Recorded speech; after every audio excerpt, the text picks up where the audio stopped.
Hello, loved ones. Nice to see all of your beautiful faces again. It's fantastic, actually. We were just saying, oh my goodness, look, it's always the same faces.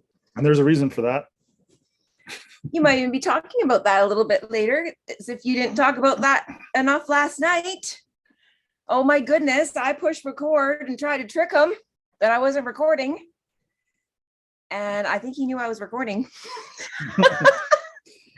So you want to talk about that as far as why that was important for you to put that out to our loved ones last night? The energy of the moment is always going to dictate, right, loved ones? That's where we need to stay. I can't be sitting back here worried about, what am I going to say in 3.5 days from now? I don't care. As a matter of fact, I don't prepare for these at all. As a matter of fact, okay, tonight's episode is about questions and answers. I happen to have the first, I don't know, I'm looking at the first 4 questions in front of me. I don't have a clue about the questions coming after those 4. So I literally just stay in the moment as much as I can. Yesterday's audio recording, again, this is a moment in time where I'm going to grab it and I'm going to use it to shake the cage.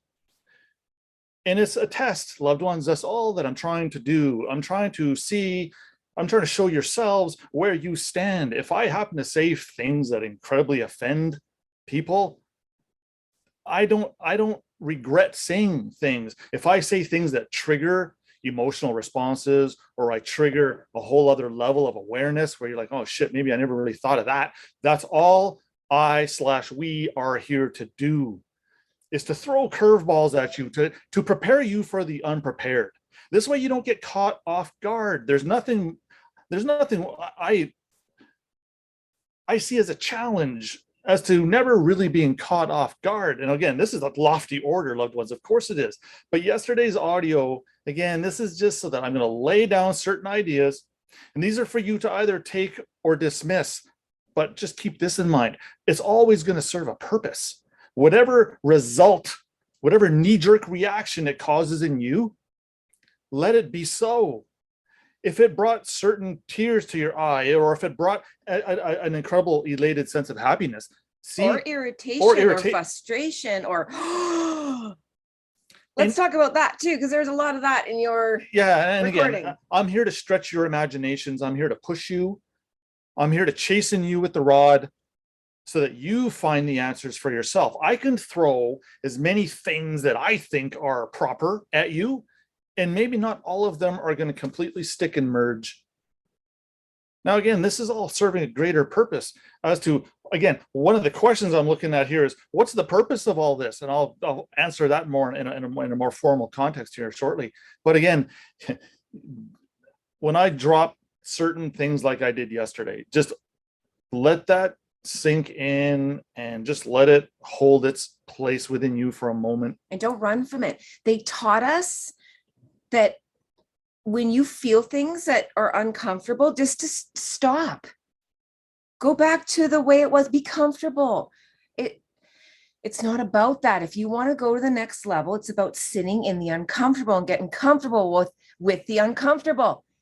We're so trained now that actually we're not uncomfortable. We're sitting there going, oh, we're either waiting, so we know we have to prepare, or we're wondering actually, why are we not uncomfortable? Why are we not getting the next upgrade?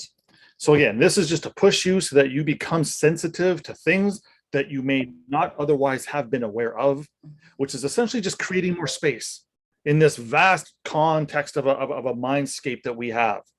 We're here to take things out, to create a space so that new things may form, or new things may fall into your state of consciousness. All of our cups were typically full of gunk. Well, think of Neo in the Matrix. Was there a lot of room left over in his little capsule? Yeah, no, not at all. It was stuffed full of his stuff. And again, this is in an effort to be efficient. Creator and the powers that were, the purpose of to why we're here, all these things, these all culminate, these all come together to serve a greater purpose.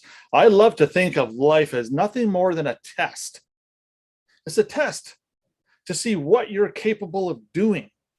And at some point, our just rewards will come if we put the effort in. Scripture talks about that a lot. Our parents brought that up and instilled that in many of us as we were children. Do your best, sweetheart, so that you can have anything you need, or you can become anything you want to be. These are all words of extreme encouragement. They're all words to empower us. These are all words to set us on our way so that we can actually put foot to pavement and achieve some of these things. Again, an Olympic athlete probably just didn't think a couple of years ago, but hey, you know what? I have no idea how to downhill ski, but I'm going to become an Olympic athlete in that discipline. Really, it kind of doesn't work like that. It kind of doesn't really work unless you're very passionate about something over a certain course of time. That's going to restrict or determine your level or wherever it is on the podium that you get to. Again, I'm not going to get into the boxing ring with the heavyweight champion of the world. If I do, it's probably going to be a brief appearance. Why? Because that's just not something I've dedicated my life to becoming the best at. So again, what's the purpose of being here? Well, the purpose is essentially this. We were born into a certain position in life. And if we understand the bigger picture here, we're going to greatly desire to change our position, because our position does not serve us very well. And how can we serve others if we can't serve ourselves first? Now, that doesn't mean go be selfish. No. I'm saying do something to change your particular set of circumstances. Do something to evolve your life. Do something a little uncomfortable to get some momentum built up behind you, to show you that you can be confident. You could stand in a position of adversity, or you could stand in a moment in time where you're being questioned, or you're being challenged. What does scripture say? When we face adversities and challenges and tribulations such as that, the first thing we are to do is come in peace. You don't have a chance if you don't come in peace. Or you fight it. The coming in peace that's what meditation is ultimately trying to teach us. Through clearing our mind of all the matrix that we have to live with all day and every day, and for every day that we've lived thus far, it's creating a space in your mind and in your heart, your entire state of being, that's going to allow you some room to breathe. It's going to allow you some room to recalibrate, to get your priorities right again. Yes, I know, due to our circumstances, Darren, I have to work 2 jobs to put food on the table so that my children can eat. I know. But did you also know that you could submit paperwork to a judge and say, hey, my children are in need of X amount of dollars per month for their education, their social well-being, their overall development. And the judge is literally going to say, how much do you need? Those types of remedies are at our fingertips, but nobody knows about these things. Again, it's because we're busy with our 2 jobs, plus raising a family, plus doing all your civic duties, or all these things. All these things contribute to us not having very much time to squeeze in anything. By design. They made it that way. They're trying to take time away from us so that we don't have it to assert our confidence and become better people. If we live in fear, if we live in self-doubt, worried in the future, if we can't trust ourselves, if we can't trust our family, if we can't trust our friends, if we are lacking all of these key elements of life, we're going to be stuck in this shitty position that we were born into.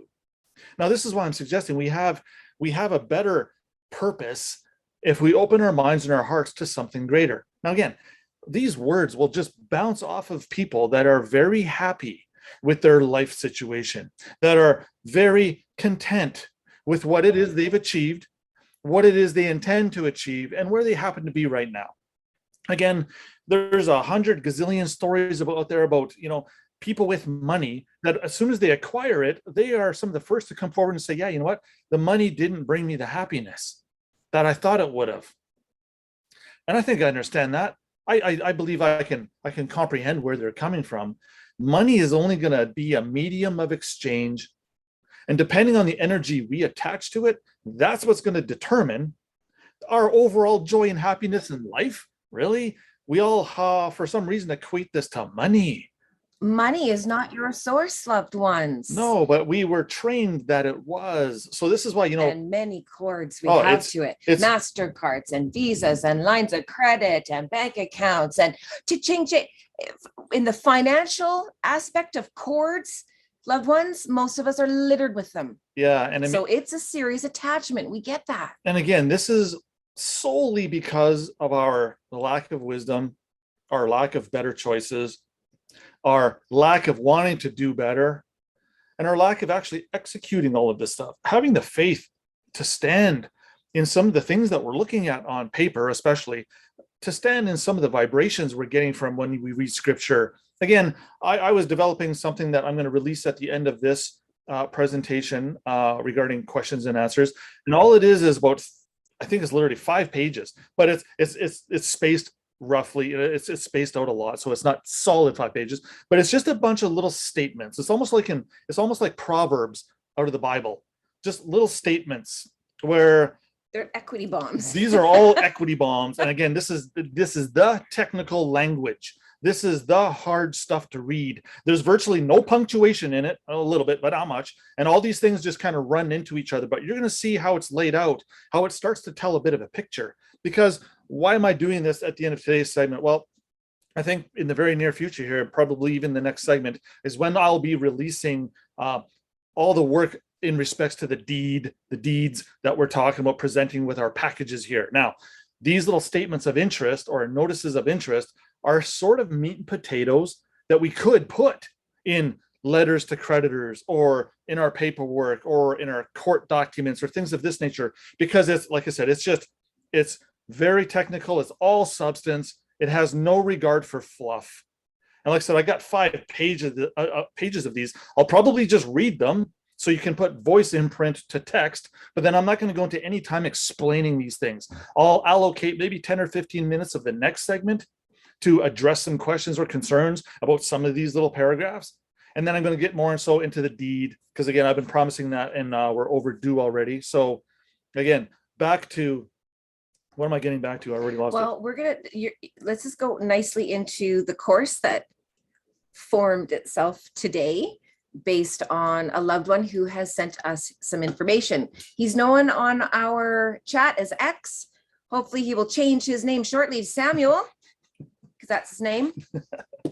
And let's talk about names while we're at this. Okay, sure. Yeah. Again, the whole person component, the whole appearing, if you were born and given a certain name, if you go by a certain nickname, okay, fine. But you know what? Are you going to roll into court with your nickname?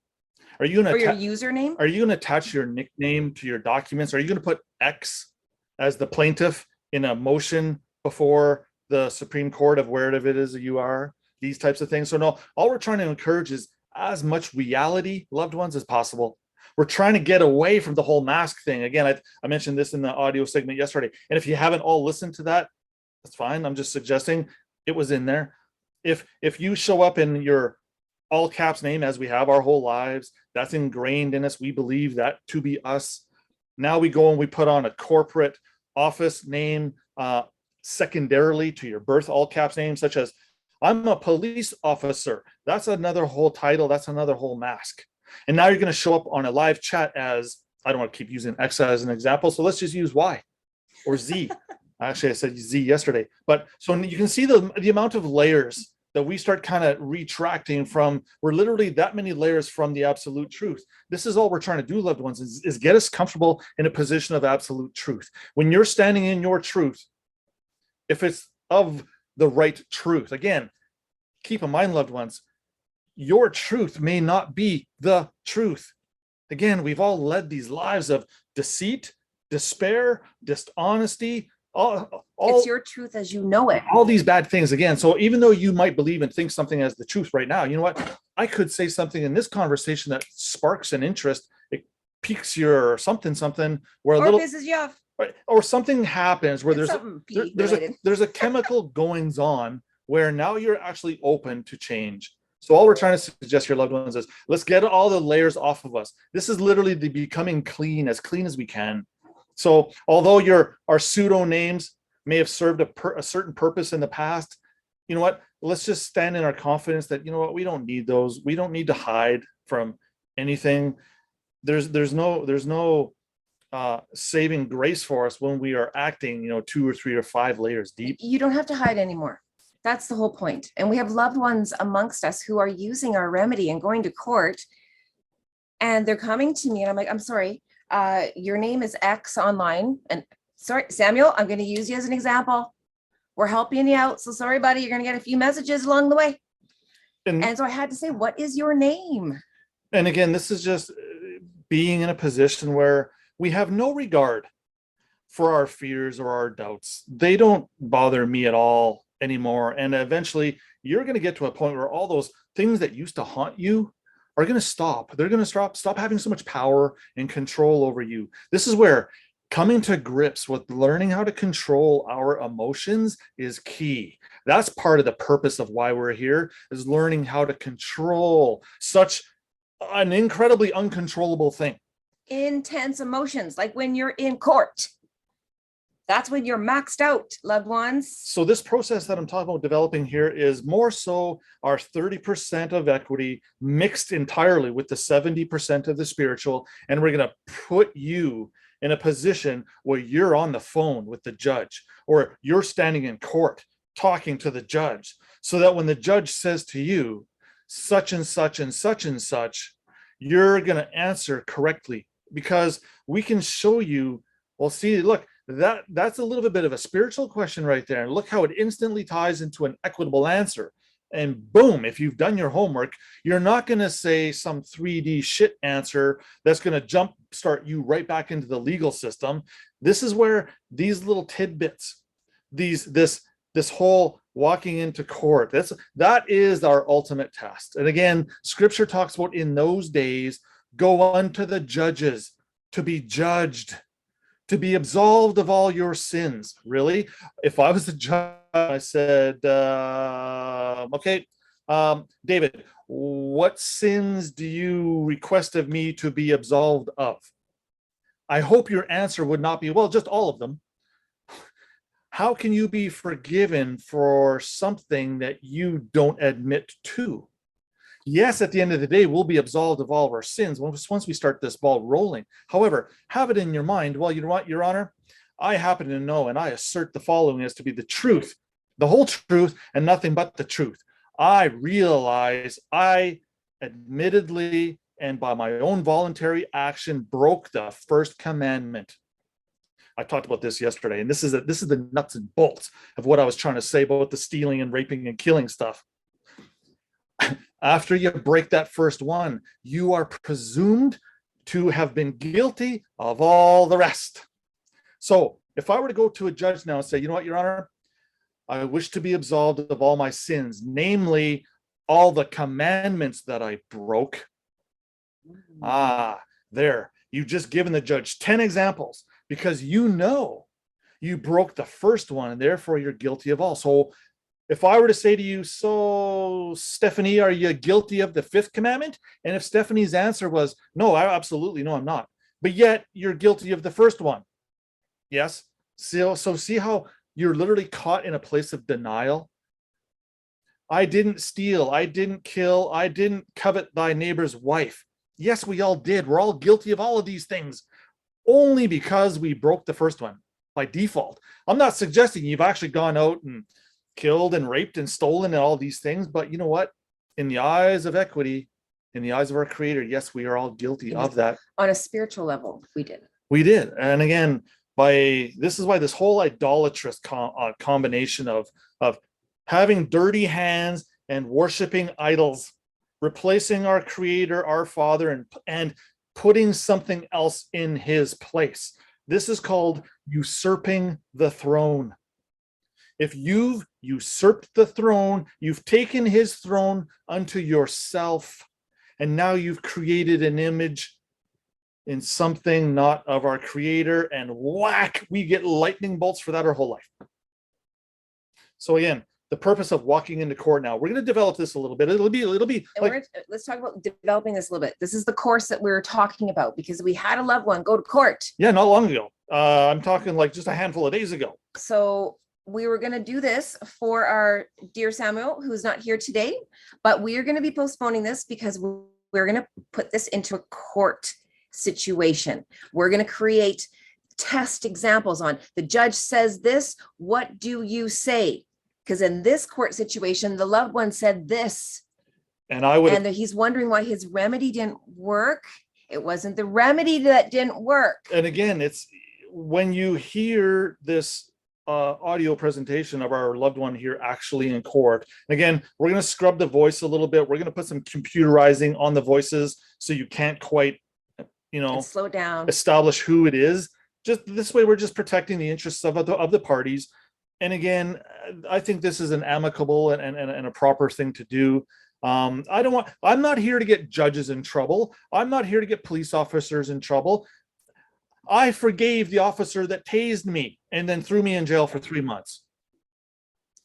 I understand now that I, again, am the proximate cause of my own suffering. I can't blame it on anybody else.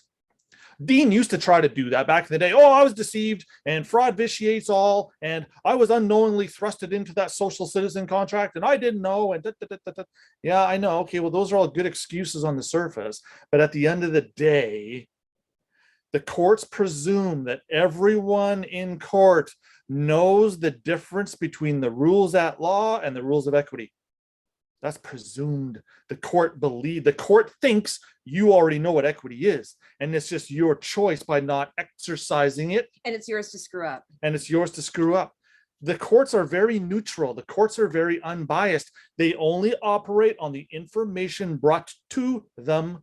So I only heard 30 seconds of our loved one who was in court there the other day.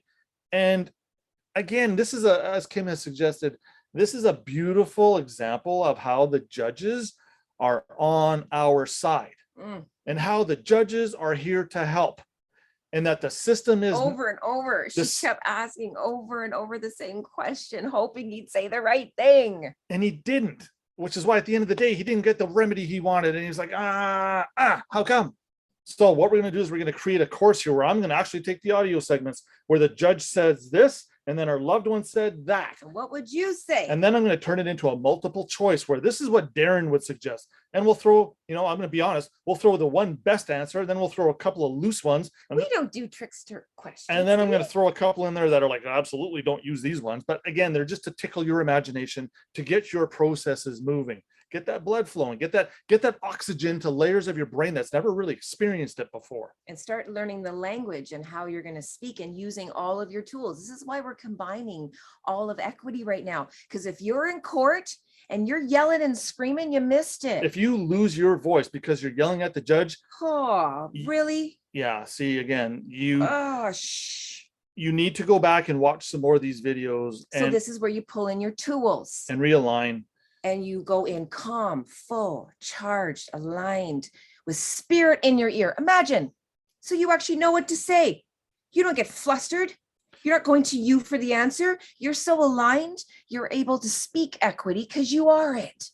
And you're standing there in peace. When you're in peace, you're in control. No matter what's coming at you, you remain in control. This is why the judges are going to throw curveballs at you and try to make you feel like you're stupid and try to make you feel like you don't belong there. This is why, because the judges are testing your confidence.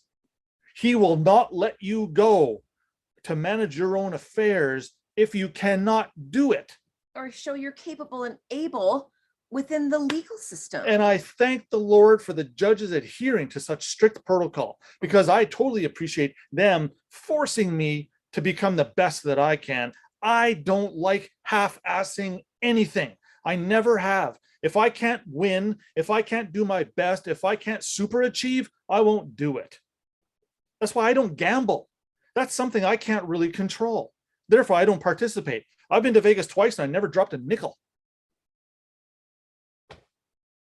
So with that, we're going to develop this course. We're aiming for Sunday sometime.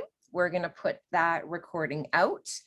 We're excited about this because, again, Darren has to do this work. We are going to be going on a little bit of a blackout because we do have some paperwork and some exciting things that we are working on for some of our queens that we want to perfect a little bit more. But again, this is where Darren is always releasing this information for you. So again, we'll have this at the end of the day.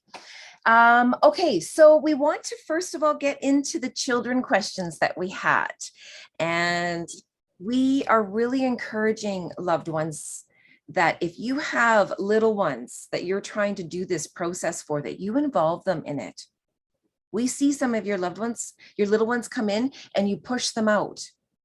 And Spirit said, no, actually, as soon as that happens, take off your headphones, whatever you have to do, and speak to them immediately on exactly what you were just talking about. That's the whole reason they came in. And we've actually exercised that on some of our queens, where the queens, as soon as their children come in, brrr, they say everything that just came out, and the kids go, wow, okay, yeah. Or they add a piece of wisdom. It's amazing. So please, if you want them to be a part of this, teach them this vibration. So that's why we're going to start with them. And we're actually going to start with little Mr. Man, I call him. This is Easton, which is Kim's son. And he has the privilege of being able to hear so many of our classes and our schools and our meetings. And so you can imagine when she started teaching him and staying in her space of this is what I know, it resonated so much with him. He just started peppering questions, and his questions were very aligned and interesting. And how old is Easton, just for the record? He's 13. Yeah. There you go.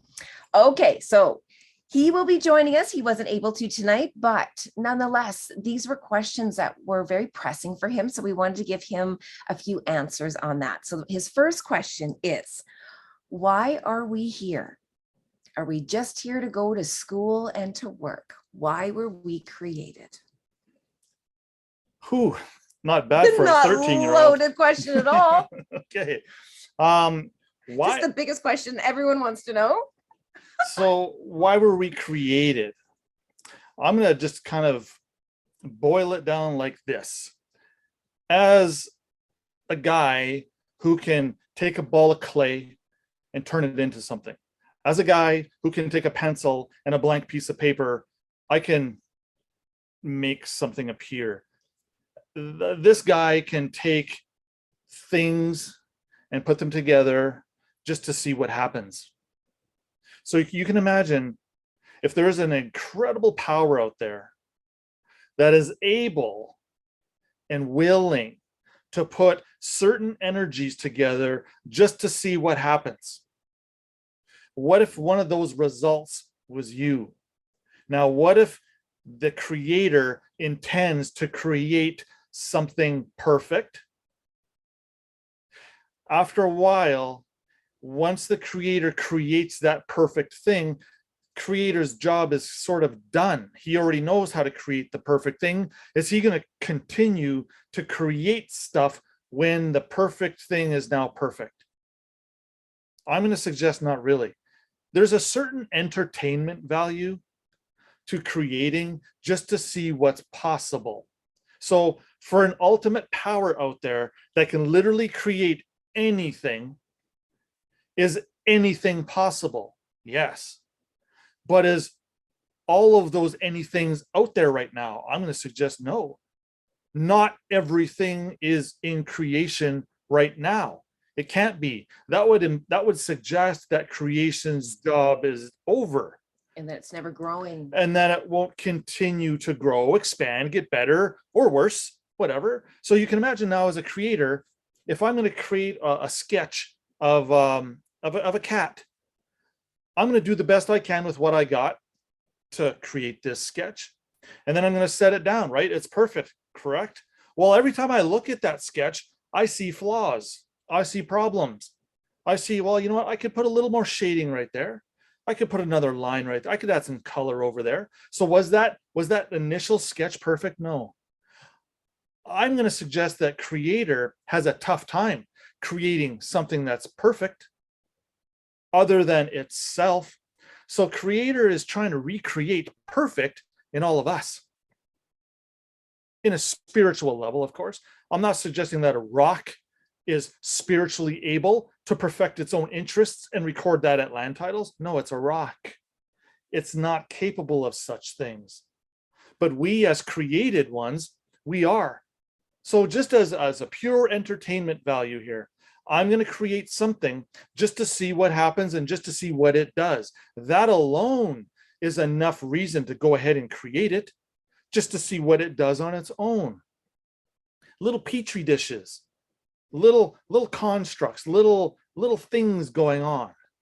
So why are we created? Really, it's an extension of the creator to manifest itself, but only better. Why, as a creator, would I create something a little bit less than me? Time after time after time. Oh, that doesn't make sense. I'm going to go out on a limb and try to create something better than me. Well, what does that look like? Well, I don't know, because there's a whole bunch of variables in here. And over the course of this thing's lifetime, it's going to prove whether it can become better than what's already deemed to be perfect. There's got to be another whole category there after perfect. There has to be. So are we here to just go to work and go to school? I'm going to say, well, those are important parts of why we're here. Sure. But again, back to the beginning of this Zoom meeting, the purpose of why we're here is to change our position. We were put into a certain predicament by default. We all are. We all were. That's why it's law that we're all supposed to go get a birth certificate, for example. Every single one of us. Maybe not all the countries in the world. There's only a handful now that aren't doing the birth certificate system. So we can say 98% of every country on this planet is participating in a special system where it's the same for everybody. That literally levels the field and now gives us the opportunity to come forward and prove how worthy or how incredible we can be. So Darren is speaking from the standpoint of creator, but there's a whole bunch of us. So that's where little ones can get confused. Even some of us can. Well, how does that benefit me? Well, this is how it benefits you. Imagine now, for a moment, Darren speaks of these petri dishes or these works of art. Imagine if these works of art can now speak to creator. And these two can now work together. Because creator, we are extensions of him. He created a whole bunch of us as extensions of him so we could go and experience all different choices and decisions and experiences so that he could self-actualize. That's actually what Darren's talking about. So creator can self-actualize. The ability to be greater than it is, to perfect perfection as he knows it, by creating combinations of different perfections, different petri dishes to watch to see what happens. And these petri dishes, which are us, agree that, you know what, yeah, creator, I got that right. And I got this right on other past lives because we come here many times to this school. And so when we have the ability to sit with creator and go, and creator goes, okay, Darren, in past lives, you got a lot of things right. So what if I put you into this petri dish where you could now combine with these souls, make soul agreements to come together to see what happens based on everyone's choices and decisions, their alignment, their frequencies. And that's the thing, there's that alone is vast. That's the Akashic Records. It's massive. It's everything that you could possibly do. It's huge. That's why there's so many variables. But when we can sit with creator and he can talk about the things that worked, and then we can sit and talk to creator about the things that didn't. I'm really shitty at giving away all of my energy and my power. So while you put me in this petri dish, I need to make soul agreements with other souls. You've been in my experiences in past lives. Soul, please come forward. I would like you to be my mother. And I need you to be so emotionally detached. Don't feed me at all. In fact, hurt me. And this is the test again, loved ones. All of our lives, it's all a test to see what we do with the curveballs that were thrown at us. I remember seeing that you designed. Yeah, and that's the crazy part. And a lot of us have a tough time comprehending that one. We serve ourselves to a large degree by bringing forward from past experiences all this knowledge so that we are continually becoming better. We don't bring all these life experiences so that we become not as competent or we get weaker as we grow. This is about building. We don't build things weaker. See how those things kind of just don't mix? You know, we build things. That building implies layers. Building implies putting things together for a greater structural purpose. We don't build things that are gonna fall down on purpose. No. So again, the self-actualization, yes, the we're here to do the best we can with what we got. Again, I remember seeing a YouTube video not that long ago. So there's a guy, he's all shadowed out. You can't see who he is. His voice is altered a little bit, but he goes on to say essentially this. Yeah, there's a lot of bad, nefarious people out there in the world right now doing a lot of bad and horrible things out there. Question is, we're actually watching to see how you react to it. Again, if anybody has paid any attention to the Bible or a lot of movies, Satan, Caesar, the dark forces run this planet. Heaven on earth, yeah, later, if you overcome the hell that we're in right now. Remember, we're born into hell. We're born into sin. You might as well say that's hell.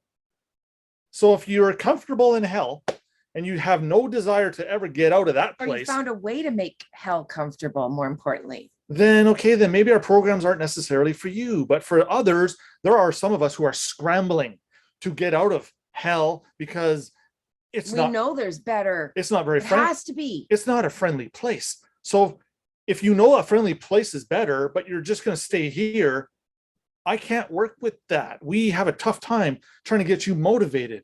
We're trying to send everything to you to get you up off the couch and pursue something bigger and greater, something incredible, something that you didn't think was possible. But you know what? Go for it. So the next question, Little Easton Hat.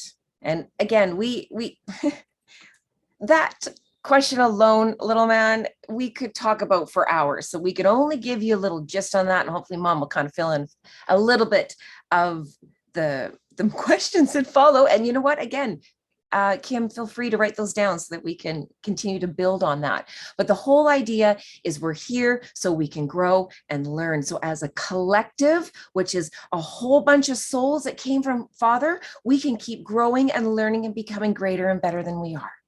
And on a soul level, we come to earth so we can learn what we need to learn so we can graduate to different levels of consciousness, of knowing different dimensions. That's when you come to earth school, you're a somebody. Just so you know, you need certain qualifications to be able to get in here. There's a waiting list like you wouldn't believe. But there's certain souls that got to keep getting recycled in here because they keep missing it or they've created so much karma. They need an opportunity to come in and clear it. So be clear, you're already someone special. You knew you were going to come in and be born into this. You had the odds were not in your favor. Like we had everything against us. But within the dark, there's always planted light. It's no different than when Neo was getting flesh. There was always big pockets of light. You can always see your way. Just keep your eyes open and breathe as you're going down that really super scary hole. That's the point of this. So switching to other topics, Easton wanted to also know, how do we talk to the aliens? So weird how a little one has an attraction to aliens. Of course they do. So I actually really appreciated his second follow-up question to this. So how do we talk to the aliens and why would they want to talk to us? So Darren, I'll let you start. Yeah, the why they want to talk to us. Again, these are what we call benevolent creatures, benevolent beings. There's benevolent and malevolent. How do you even Malevolent.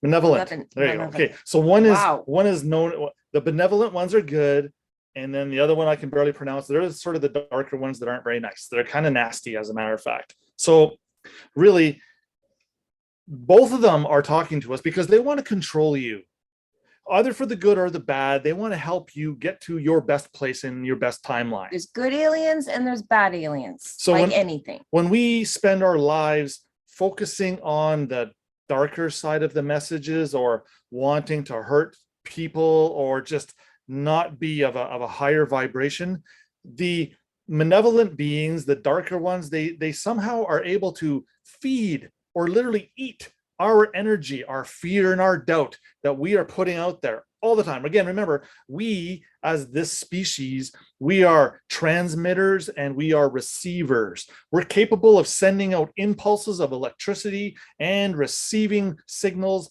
at the same time. With big antennas. Just like a radio, we're a big antenna. So if your station is only turned or tuned into a frequency where it's always the dark or the less energetic, the less positive style of vibrational energy, that's going to keep you at a certain level, and you won't have you will have no chance of getting outside of that. It's like a dome over your entire life.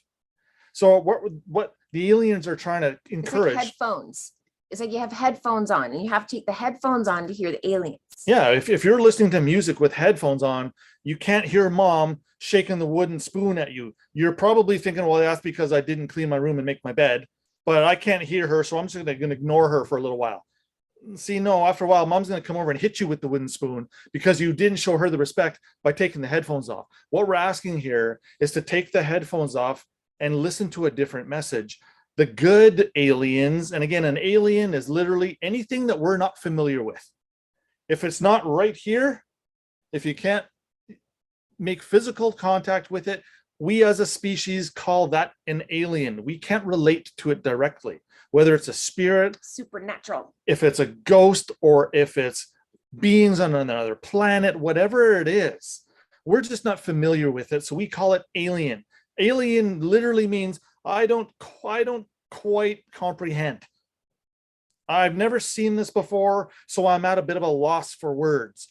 I can't articulate. I can't trust its source. I can't trust its source because I've never been exposed to this before. Again, this is a big reason why Hollywood has spent how many dollars on how many films in the last 100 years, even comic books and everything else, trying to prepare us for possible events in the future, invasions, so that we can respond appropriately.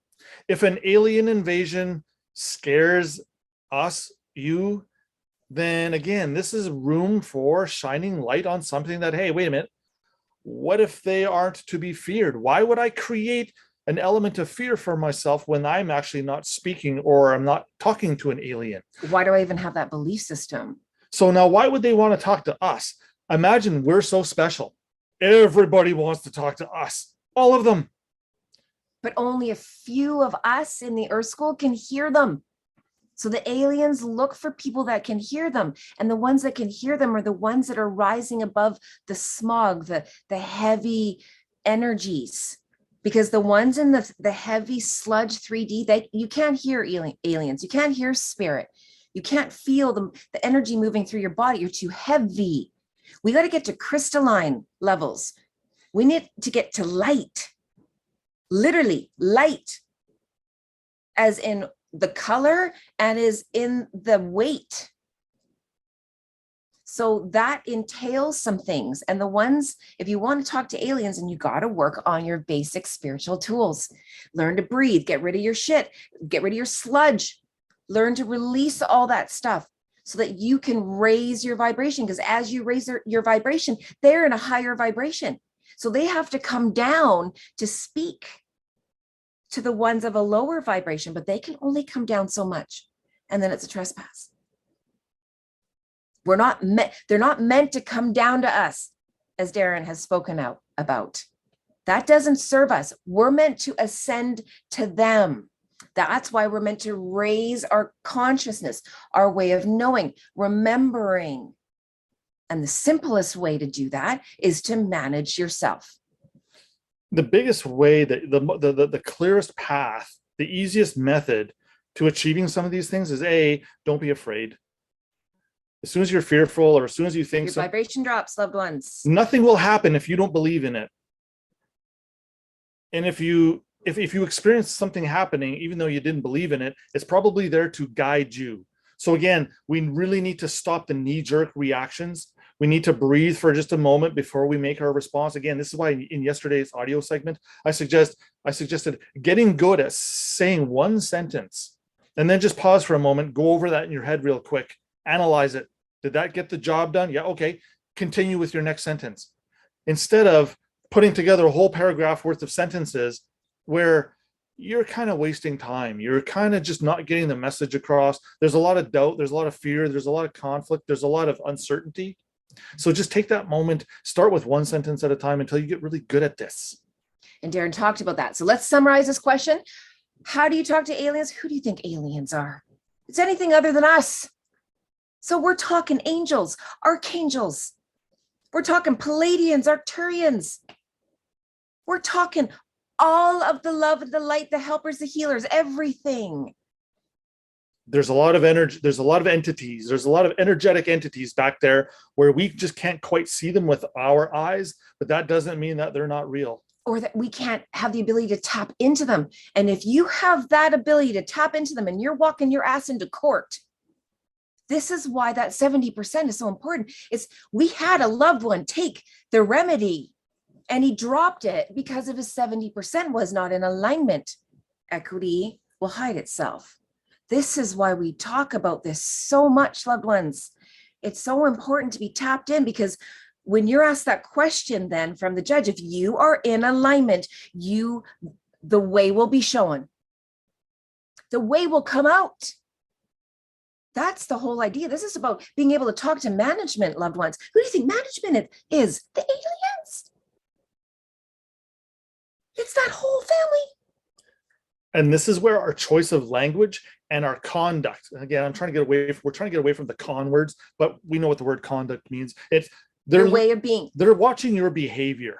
That speaks volumes, literally more so than the paperwork itself.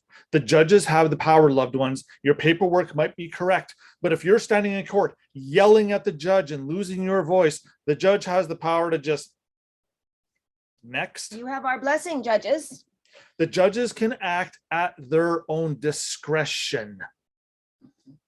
That is something important. Don't let that one slide too far in the back burner. And the judges know the energy of what we're trying to bring in. They also know when you're using our remedy. So if you're using our remedy, you need to be coming in with the energy of what we're trying to do. Otherwise, you don't serve the garden. And again, this is where the spirituality comes in. This is we're trying to wrap this up with this one finally. Coming in that place of peace. Again, scripture, Christ told us very specifically, come in peace. If you come at war, you've made no progress. You've actually proven to the judge that you're not capable of loving your enemy. That was one of Christ's bigger messages. The First Testament set down a whole lot of fundamental rules, but there was no mercy in the first set of rules in the first book. That's why they had to come up with that second one to soften the first one a little bit, create some space so that we had a little bit of wiggle room. Otherwise, it was literally not fair. So let's give you a little sprinkle of equity with, actually, it's, I hope I say her name right. It's Alessa and her 11-year-old daughter, who's actually sent some paperwork into land titles already. Very impressive. So her daughter would like to know, at what age can I turn in my birth certificate? I'm going to suggest that the age of majority will be determined by your level of knowledge. I don't see how a judge in his or her right mind could deny an 11-year-old his or her equitable remedy if the 11-year-old has a grasp of the jurisprudence, has a grasp of the concepts that we're talking about, and can actually articulate this stuff. Now, legally, the law says you got to be 18 or 21. That's just a number affixed to a certain point in time, because that period of time, they actually need that so that the value is in the background brewing. It's getting ready. They just don't expect an 11-year-old to come forward and express this stuff. So at the very worst case scenario, an 11-year-old with confidence, with ability, is going to be able to present something to a judge where the judge can literally say, hey, you know what, Aaliyah, you did a fantastic job. Now, under the rules of the law, I can't allow you access to your estate. I can give it to your mom and dad until you turn 18. That's one option the judge can say. But again, this is the rules at law. If little Aaliyah shows up to court and bangs it out, literally tic-tac-toe, and shows up and she's holding her paperwork and she's smiling and she's excited, she can say or articulate by parole or by voice to the judge, Your Honor, I realize I was born into sin, and I'm here before you, Your Honor, to avail myself of such a position. Even though I'm 11 years old, it would be contrary to equity to force me to stay in this sinful position until I'm 18 or 21, when I know better. Interesting predicament. Mic drop. Interesting predicament for the judge. I can't see how the judge, using equitable doctrine, could deny Aaliyah from trying to do what she's trying to do. I just don't think it's possible. Not at all. Because again, the judges in the court system look at what is reasonable. Well, if it's reasonable that you can grant all your life away when you're 15, 16, sometimes even 14, is it that unreasonable that an 11-year-old can come forward and correct that wrongdoing, that presumption? Remember, the courts operate on a presumption because you haven't done what you were supposed to do. If little Aaliyah comes forward and is doing what she's supposed to do at 11 years old, I would not be surprised if the judge finds in favor, but you will never hear of this publicly at all, to the point where the judge is probably going to instruct little Aaliyah to say, now, little Aaliyah, even though you're 11 years old, I want you to not go on YouTube and start making videos about this stuff, okay? And at that point, little Aaliyah might say, well, yeah, okay, I agree, Your Honor, no problem. I will keep this more private, don't worry. Okay, so let's move into another equity question that we received. And this one was on from Sorcia. I thought that we were supposed to appoint the trustee as the crown. Why was that changed in the remedy? I thought we appoint the trustee as the crown. Believe it or not, that's already been done. We already did that. How? Okay, when you're born and you're crowned, right? You're coming out of the cervix. Crowning is a medical term that doctors use. That crowned baby, that crowned entity coming out is literally spotless. It's perfect in every way. It's pure. It's pure. It is a representative of the crown. The baby has the crown, as in the pure crown. And we have to, we say crown in two respects, the crown being the government and the crown being father or creator. So when we speak of this, we're going to maybe try and use different terminology because we realize we might be confusing some of you, but the crown refer to which one? So this is where the crown, as in Her Majesty the Queen and Right of England, that crown only happens when little baby loses his or her crown and gives it a crown of crowns and gives it to a corporation. There's only one crown. The question is, who has it? You don't have it. That's why the Queen in Right of that in England has it. Becomes the crown. You were born with it, but mom and dad gave it away for you, and you never went back to get your crown. That's why they're the crown when you're not. When you do this process I'm describing, guess what happens? We get our crown back. So we appoint the trustee's crown when we don't say, hey, I'm the crown. The trustees are already appointed as crown. We come forward, fix the mistake, take your crown back. See the difference? Okay, we're going to jump into a spiritual 70% question of equity. This one comes from Gareth. Is it necessary to zip up spiritually? Now, he'd never heard of this term, and he'd recently met someone who said it's a good idea to shield yourself from unwanted energies attaching to higher vibes. These would be the energy vampires out there, I'm sure you're referring to. So his question is if he really needs to be doing that because he's already clearing his energy and cutting cords frequently.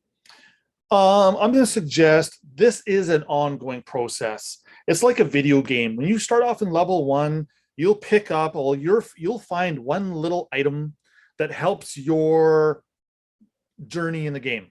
And as you move through the layers, you find and pick up more little pieces.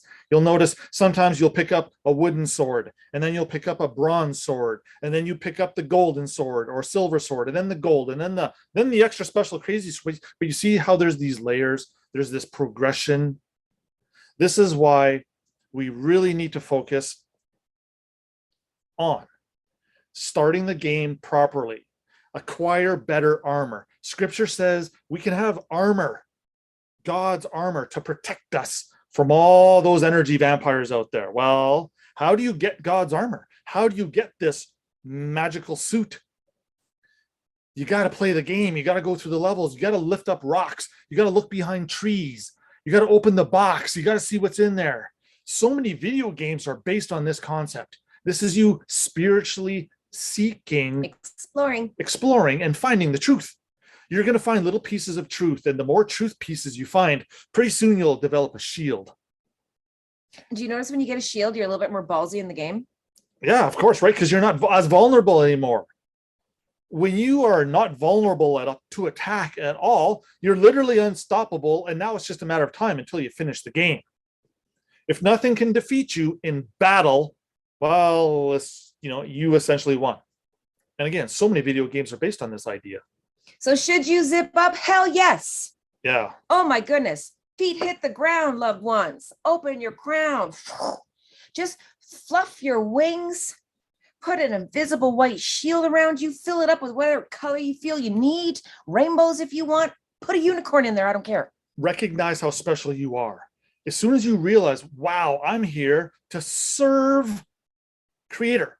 And as such, if I promise through a better agreement I make every morning I wake up, or every night before I go to sleep, I'm continually amending my agreement. I'm continually trying to serve better than I did yesterday. And again, the requirements to serve our Creator are pretty simple. We're supposed to love our Creator with all our heart. That means all of it. That means there's none left over to give to anybody else. That's how we're supposed to do it. If you love our Creator with all of your heart, he and she will make sure that all your family will treat you the way you're supposed to be treated. That doesn't say go give half of your heart to your car, a third of your heart to your job, and 15% of your heart to something else. No, that's actually us doing it not quite in sequence. We're supposed to trust and believe, have the faith to put all of that energy, all that love, all that consideration, focus it like a laser beam where it's supposed to go. And if you do that properly, he, she will look after you. Again, I just want to jump into this parable in the Bible real quick. You got some dudes in a boat and Jesus is with them. All of a sudden the stormy seas start happening. And some of these guys wake Jesus up and say, Master, we're afraid. Look at how stormy it is out here. And Jesus says to the guys on the boat, well, you have little faith if you think you're about to drown. You're with me and you're afraid that you're about to drown. That tells me that you're of little faith. And here's why. Now Jesus leaves the boat. He goes out and walks on water. He's standing 15 or 20 feet over there. He turns around to the boat and he points to the guys in the boat and he says, come with me. Nobody wants to go. No one has the balls to jump out of the boat and come to Jesus. This is the parable in the book. Now, just let me briefly explain what's going on here. Can you imagine?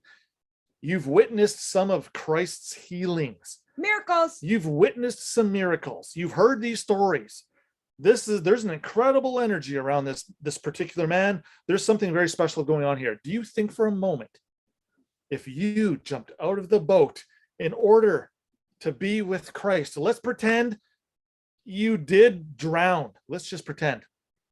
Do you think you're not going to see that hand come through the water and grab you and rise you up again? Why would you be afraid of dying when Christ is right beside you? Seriously? And asking you to prove yourself to him. All you had to do is prove it. All you had to do is go for a big swim. And if you drown, don't worry. He's there to save you. Apparently he can bring back lives. So again, for the guys on the boat that missed it, for the guys on the boat that missed the boat, no, if that were me, I would have been the first one out, jump, go for it, because I know there's no way my Savior is going to let me perish when I'm trying to prove how much I trust him. He's not going to let you drown. But no one on the boat figured that out. Okay, I just wanted to throw that one in there. Next question. Kim. All right. So Judy's granddaughter, Juliet, has a question for you. She just came into the room. So when are we going to stop the current government? Was her question. We stop the current government the moment we take over. Now, that government that we see out there right now, they're only temporary. They're only there for a limited time. But someone has to show up to take their place. Who is that government? Well, the Bible talks about Creator's government, God's government. These are everybody on this Zoom meeting right now, and about 100,000 others around the world right now that should be on this Zoom meeting, but they're not. This is the government. Remember, the word government means to control your mind. Once we learn how to control our own mind, we don't need that temporary mind control to tell us what to do. But again, this is why coming with clean hands and a charitable heart and a loving manner is very important. If you don't have some of these attributes, you don't qualify to be part of God's government that's about to take over. At some point, Satan loses control, and somebody throws that guy into a big dark pit, and then someone closes the lid For 1,000 years. for 1,000 years. And it's only after 1,000 years, somebody now comes along and lets Satan back out of his little hole.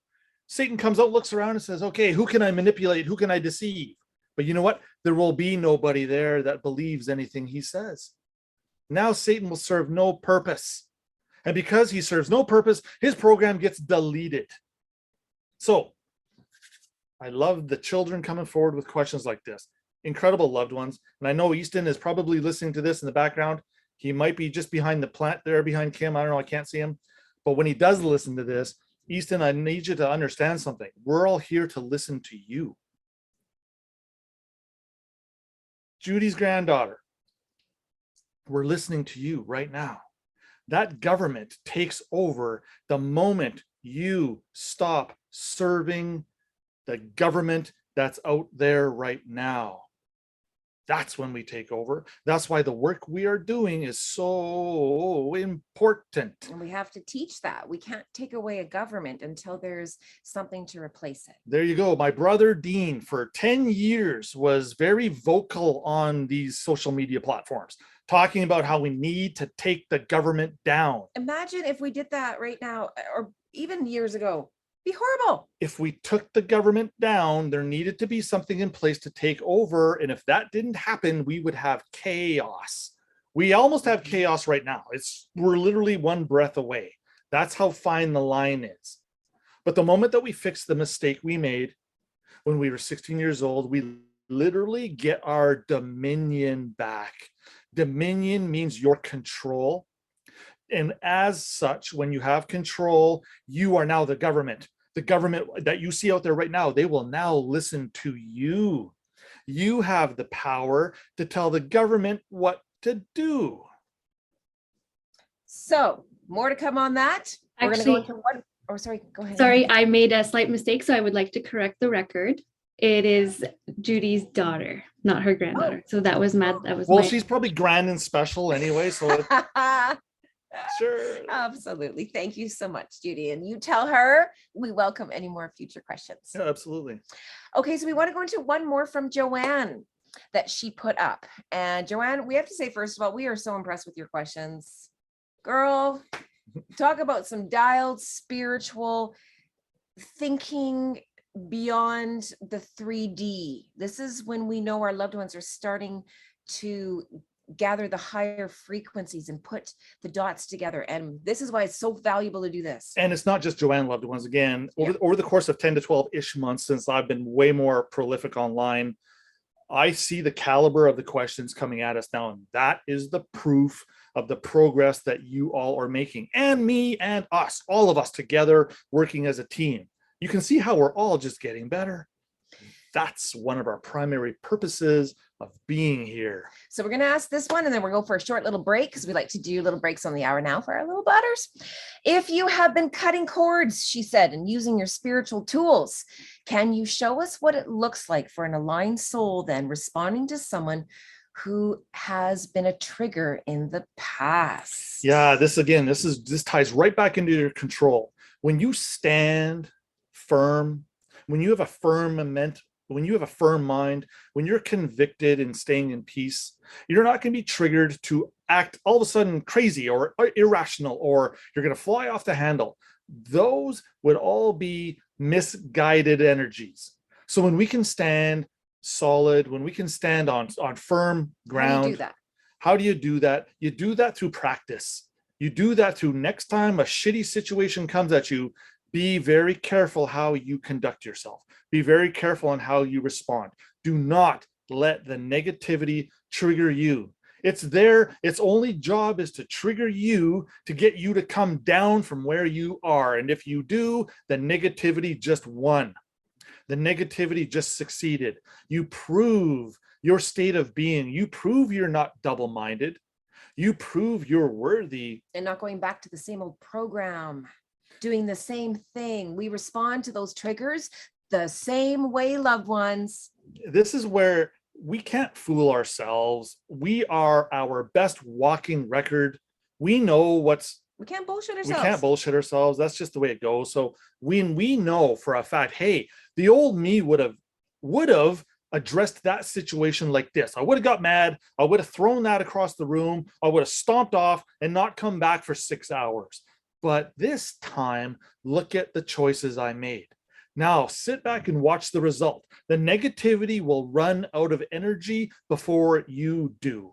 So let's back this up a little bit, because it's easy to say, mind your emotions and, make sure you just respond, don't react. How do you do all that? You have to go back and look at what the trigger is. Why is this causing you emotional strain and irritation? Why is it ruffling your feathers? The moment before it ruffles your feathers, when that altercation or that conflict is presented itself and it's in your face, take a moment to say to yourself, I love the opportunity to deal with this. I have an incredible influx or an incredible tsunami of negativity coming at me right now, but I'm going to use this opportunity to show my creators or whoever's watching how I've grown. Watch how I deal with it this time. So first thing you do is you're now jacked up with emotions. Smiling. You are running hot because you just got triggered. What's the first thing you do? Shut up. Breathe. Don't say anything. Take a breath. First of all, Yep. Do not react. There's a difference between reacting and responding. This is when you pull in your tools. Remove yourself is probably the best thing you can do. If that irritates a situation, go within yourself and start breathing. Open your crown, just bring in some light. Don't start justifying. Don't start saying what you would say. Don't plug into the old program and why you're right. You're not. Here's a very simple technique to start responding to a conflict. Start with this. I love you and I'm coming in peace, and here's why. Because I'm in the process of learning. Oh, that's such a good one. When you start by saying I love you, You automatically took 50% of the negativity's punch away, because now the negativity is actually starting to feel bad for picking on you. I'm sorry. Please forgive me. There's a mantra, and I'm sorry. It's escaping me. There's 4 things that you say, but that's the whole concept of it. Is I love you. I'm sorry. Please forgive me, because I'm in the process of learning this. Mom's in the process of learning this, and I can't keep doing this. This is not fair to you. You deserve better. But because we're having this, at this point, you don't even want to call it an altercation or a conflict, because by you coming in peace and expressing it, you've already dynamically changed the situation. So now you might want to say, I love you at this moment in time. Here's why. And now let me show you further. Allow me to explore this opportunity so that both parties can walk away with this with the most benefit. Because I love you, I'm concerned about you. I'm here to bring you to another level, and I'm here to rise as well. And don't be negotiating this from an empty cup. May lightning bolts come down, loved ones. If you're trying to negotiate a peace treaty with an empty, dirty cup, can you imagine what the results will be? Yeah, it's hard. Like attracts like. But you're coming in dirty and empty, you're going to get a dirty, empty result. But we all were there. We all are there trying to get better at dealing with this thing. Again, this is the journey. This is the 40 years in the wilderness. This is the you going out into adverse conditions to prove that you can not only survive, but that you can thrive. And learn. That means you have to be able to adapt. And to realize there's a better way of doing things. Yes, you can keep doing it your way. It still works, but is there a better way? When you say I love you first, you're going to notice that feels a little uncomfortable. That's strange. We don't usually respond with that. Dead things love dead things, though. That's no kidding. It feels weird. So really, again, it's about placing our energy appropriately. Don't misplace it. Don't just fire it into all kinds of absurd directions and waste it. Come in with a full cup, centered, full. It's really hard to get triggered when you are spiritually full, loved ones. And you're full of happiness and joy because you're doing the best you can with what you got, and you're accelerating. Every moment that you're breathing, you're getting better. And it's okay not to have the answers right away. This is one thing our loved ones, they're like, I did my breathing, Jody, and I was like channeling in the light, and I was asking for my question. Sometimes that's just what you need to be for a bit. Spirit doesn't go, congratulations, you did that for 30 seconds. Here's all the answers to your questions. Yeah, here's your certificate of award. No, there's a process. You got to trust it a little bit. Sit in it. Feel the fire. How is Creator serving you in what you wanted to learn out of this? Because it's all ordained by you. So if you've ordained this situation, like, Jody, I didn't ask for this. Yes, you did. It can happen no other way, loved ones. When we can wrap our brains around that, there is so much peace that comes with it. I rocked myself for weeks with that knowing. I could not, how did I ask for that? How, when this happened to me, that hurt. Why would I have asked for that? When someone gets hurt, raped, that was one of my biggest things. You prove to me, you tell me how someone asked to be raped. That was my biggest vocal question I had to my teachers when I was learning this. But then I got it. And now we're talking rape on a whole other spiritual level. This is so layered, loved ones. So when we talk about triggers, again, we could talk about that for hours, but bottom line, we've given you tools. We've told you, don't go back to the same way of doing things. It will trigger the same results and events. And just also keep in mind, loved ones, when you have a visual in your mind about these chords, sometimes, a chord might be the size of my pinky. Sometimes, another chord. Huge upcut chords, they're massive. So there's going to be all varying degrees of chords and complexities. And some chords are made out of material where you just can't go up and pull it apart. Sometimes you got to get out the spiritual grinder, and sparks have to be flying in order to cut that chord. Some chords take more work than others. That's just the way it is because of the content or because of the substance flowing in those chords. The lessons, the attachment, the relationship. There's so many dynamics to the strength and the thickness of the chord, the dysfunction. If you've had a cord your whole life, that's a primary feeding channel. Mummies, daddies are common ones. This is going to be one that's going to take a little bit of extra resources to cut and deal with that cord. This isn't just gone, done. Thank you. No, it's Archangel Michael doesn't cut it once. If you're engaging, if you're being triggered by this person, if you're engaging with them, the cord, there's love cords and then there's dysfunctional cords. You have to understand, we're not talking about cutting love cords. Archangel Michael can't even cut love cords. We're talking dysfunctional ones. So if you have cut a cord with someone and then you've reestablished any form of contact that has resulted in any form of an emotional trigger, the cord has been reestablished. you're literally putting energy into healing that cord and making it what it was. So sometimes you got to go back a couple times and keep doing different responses in order to be able to get different results, so that cord eventually does not reattach. And you know it doesn't attach anymore when you stop getting triggered. Yeah. And again, this is the overcoming, rising above a certain situation and being in control, not letting it control you. And real quick, it's not the people triggering you. It's the event that happened that the person's reminding you of. Can you please get that through your heads? Yeah.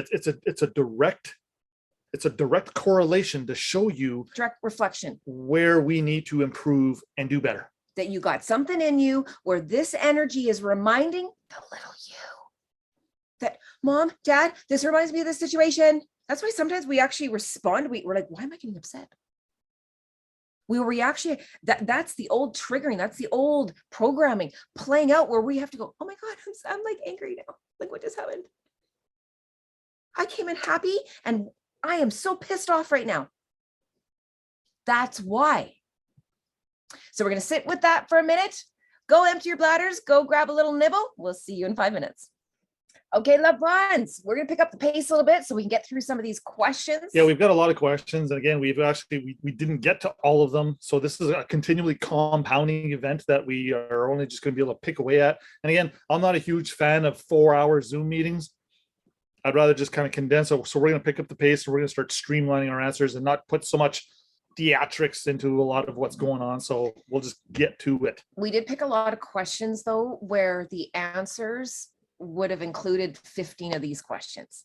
So we were just a little bit more selective on the questions so that we would be able to answer the most amount of content. So we're going to go to Big Kahuna, who had a question that if we use the heirs added to our Christian names post surrendering of the surname, and we added this name. So if we used our Christian name and we added to the adverse claim that we already submitted, do we use that same name on the affidavit, the petition, the trustee, or do we need another? No, I'm going to suggest, stick with your, okay, well, we got two options here. If you're going to use your Christian name only, I'm going to say, go ahead and stick heirs on that as well. Or show up with your surname, heirs to just that. And here's why it was profound. For Kim and Jody's particular court case, we only got, we said this to the judge once. No, sorry, Your Honor, objection, there's a mistake. From now on, may the court refer to the petitioners as her surname's heirs and Kim's surname's heir. So it was interesting about, I don't know, 15 minutes later into the proceeding, the Crown started calling Jody and Kim again by their all caps name. And the judge cut the Crown attorney off and said, stop. From now on, you will only refer to the petitioner as surname heirs or Christian name heirs.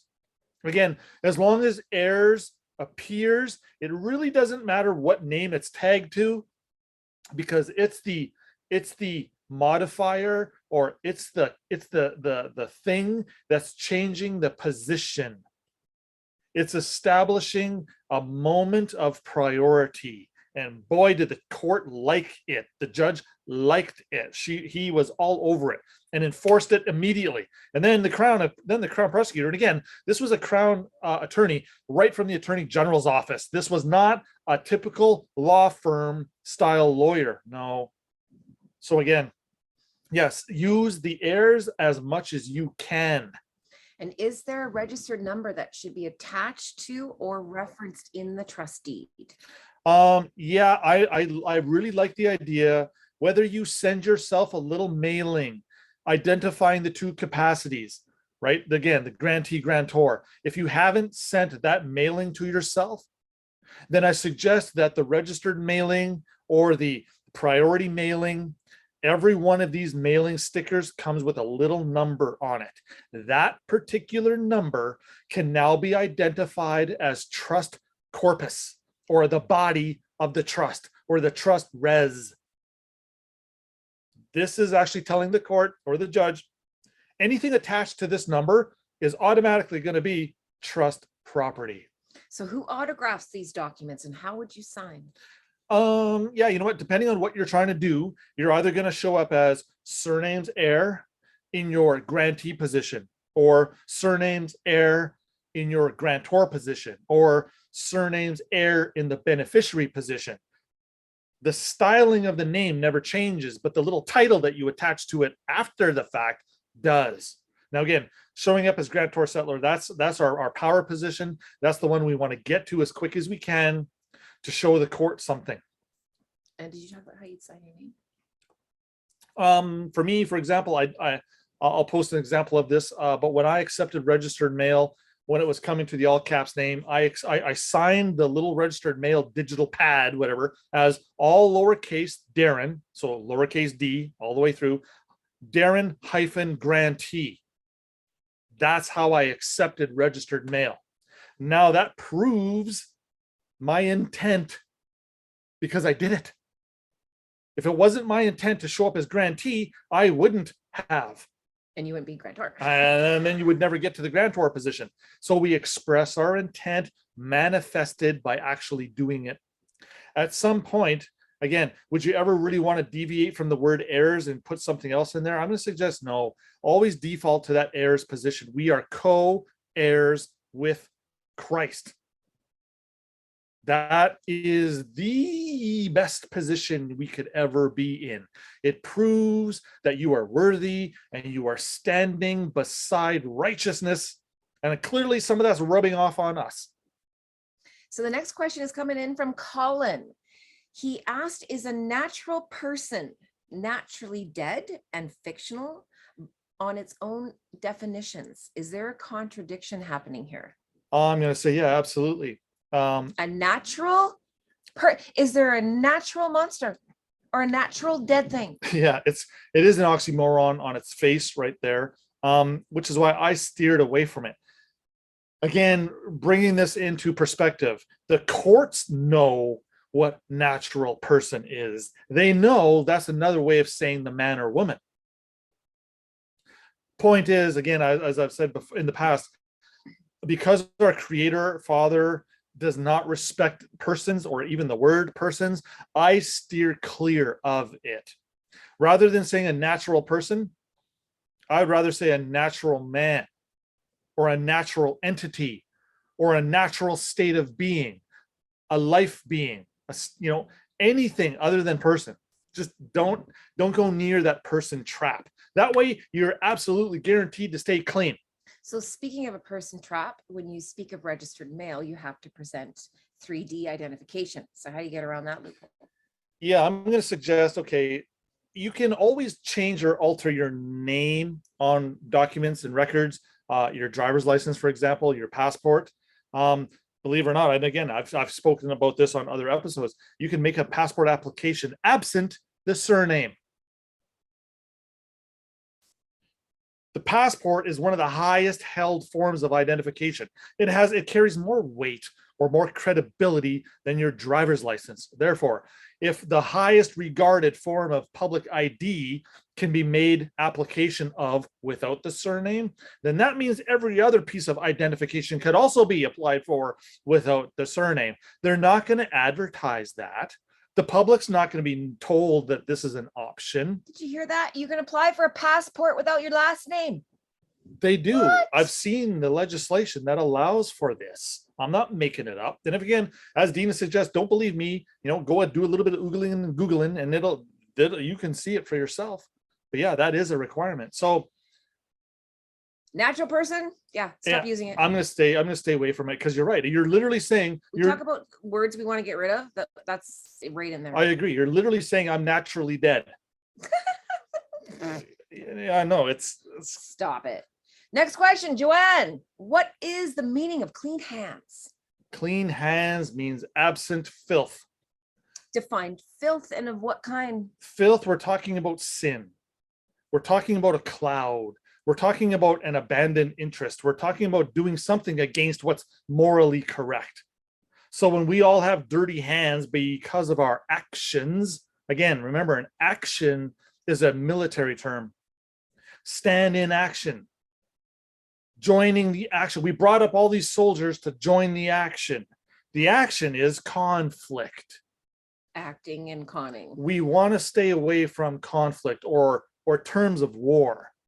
So when we're suggesting clean hands, we're suggesting, hey, as long as you're not showing up in person, as long as you have clean intent, as long as it's not your intent to deceive. A pretty much clean cup, a clean heart. This is not just about paperwork. Everyone thinks I'm going to do my paperwork and my hands are clean. I'm out of my. There's a whole other title that because we've been infected in the matrix. Once we get out, it's not just enough.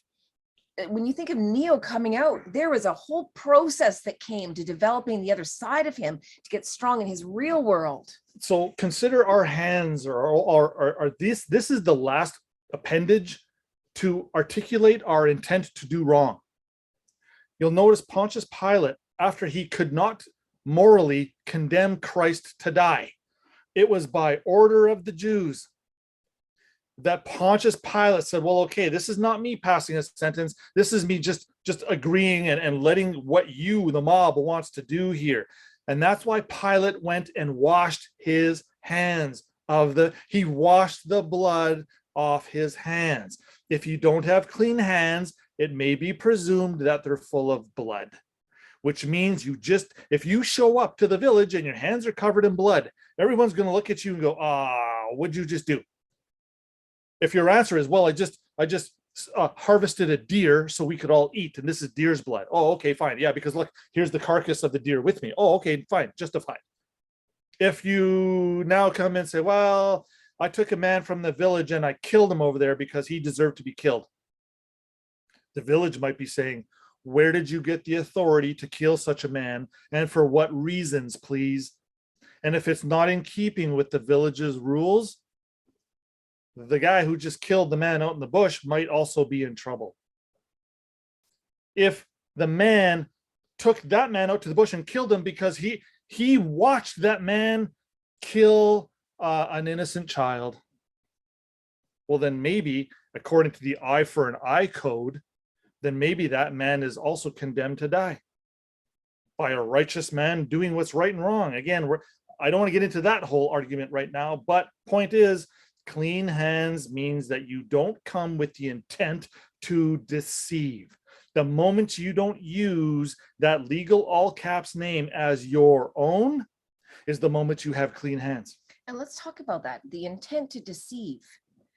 So if you submit your 30% of your paperwork, but you are coming into the garden with a heart that is at war with itself and all of its little versions of you.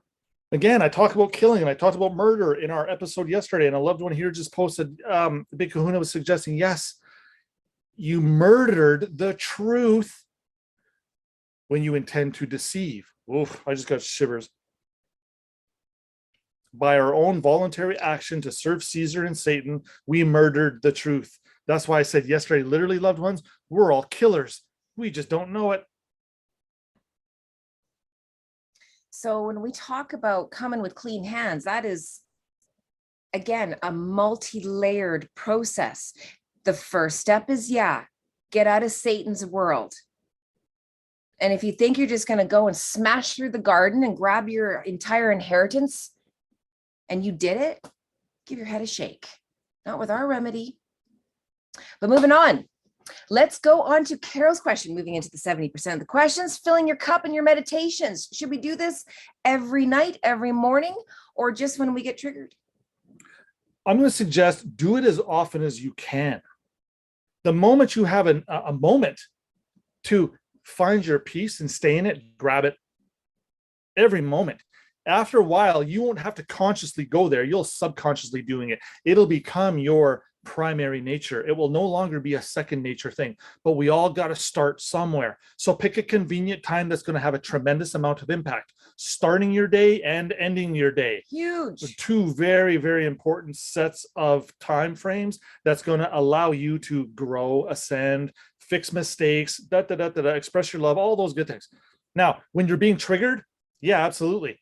Take a moment before, if you see a triggered moment coming, oh, I got about 3 seconds to ground myself. Okay, just love and peace. Here we go.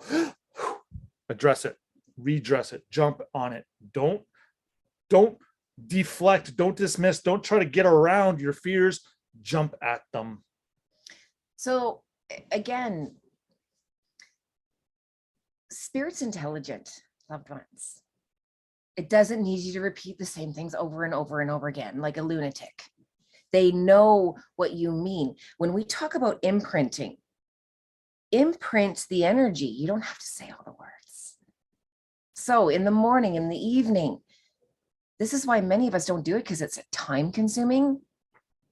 Then just imprint your intention on the earth's grid and for yourself.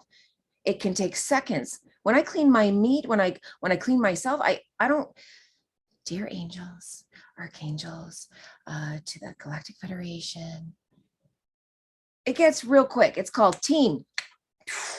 And they just know what I want. And you can invoke the spirit at any moment for any purpose. You can be brushing your teeth, thinking about doing all the good you're going to do today, and give me the strength to do it. I know I already have it, but watch what I'm about to do, Father.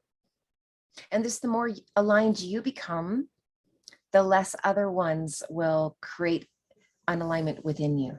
And after a while, you'll just be continuously doing this. And the misaligned will become humorous. Wait till that shift happens. Yeah, and then again, let's just quickly to touch on that. You'll see when something catches you off guard, boom, it's because you weren't spiritually ready for it. It knocked you off your chair or wherever you were seated. You kind of just got knocked over for a second. Oh shit. Get back up, brush yourself off, fix that situation, move on, and don't make that mistake again. And let's talk about triggered. Imagine when spirit gives you a lightning bolt. Don't you think that gives you triggers? So It should. it's there for a purpose to show us the way. And wait till you get to a place where you're getting lightning bolts, and as you're getting it, you're applauding spirit, going, well done, I needed that one. Oh, you should hear spirit on the other side. They love that shit. They're like, yes, you're getting it. When you embrace your corrections, your alignments, your smacks, your taps from spirit, I don't know how many times we'll release some of our schoolings, us queens got. Let me tell you, spirit schooled us. We are in no position to sit here and preach to you unless we have been. And I assure you, I have applauded spirit more times as I got schooled. That's why I say they're my teachers.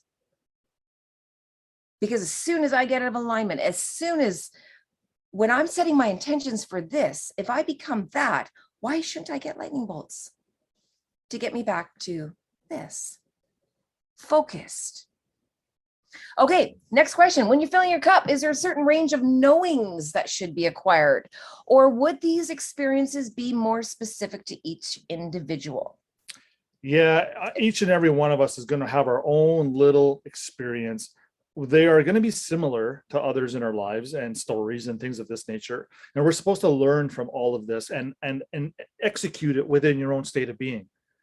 It's going to be a little bit daunting to go through life and not draw on others' experiences and techniques and learnings and and this is why sharing for us is so important now. So we're not trying to save you from your feelings. We're not trying to save you from your lightning bolts. We're just trying to show you how to adapt and apply and use, and don't waste the lightning bolt. Can you imagine eating a lightning bolt, not learning your lesson, by default, another one's on its way? We would much rather you get it on the first one. And just accept that. Don't fight it. The more you fight it, the more lightning bolts are coming. It's like, yeah. So yes, Joanne, when you ask this question, your experiences are specific to you. None of your experiences are happening without your design. So now it's about, okay, if I plan this for myself, I already have the tools to deal with this. You and Father, they together, you never put yourself in a position where you were going to be lost, where you wouldn't be able to have the information. It's just about remembering it. Now, Divergence has a question. We're going to ask ourselves a question. Are you ready? Why does your little you exist? And what is his or her purpose? Our little you is a moment in time, a karmic balance or imbalance, here to now provide you an experience so that you can learn. Because we didn't quite get it then, which is why this thing keeps reoccurring. It keeps haunting us. It keeps coming back to tap, tap, tap. Oh yeah, what about this? We haven't dealt with it yet. Oh yeah, shit, you're right. I got to get on that one. Because we were supposed to experience it first, loved ones. We were supposed to be left with the energy of it.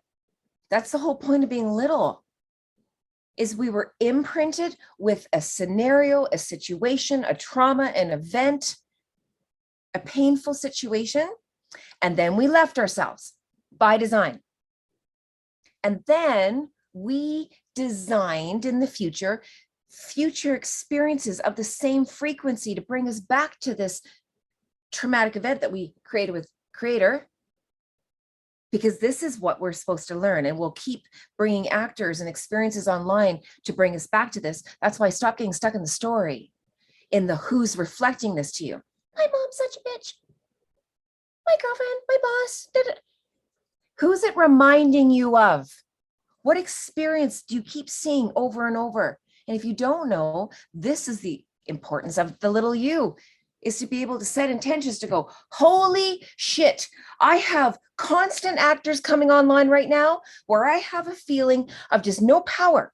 I have no voice. I'm not allowed to speak my truth. Nobody respects me. Nobody loves me. What happened in my life where I believed this? Because I believe this. If this keeps happening, and these actors keep coming online going, holy shit, girl, will you finally see, take your power back? I'm being an ass and a dick. I'm trying to tell you what to do because you're meant to take your power back, honey. We had a contract and now we're expired and now I'm going to turn it up. I'm going to be your worst nightmare because you asked me to. So your worst nightmare right now, loved ones, whatever's causing your stomach to turn,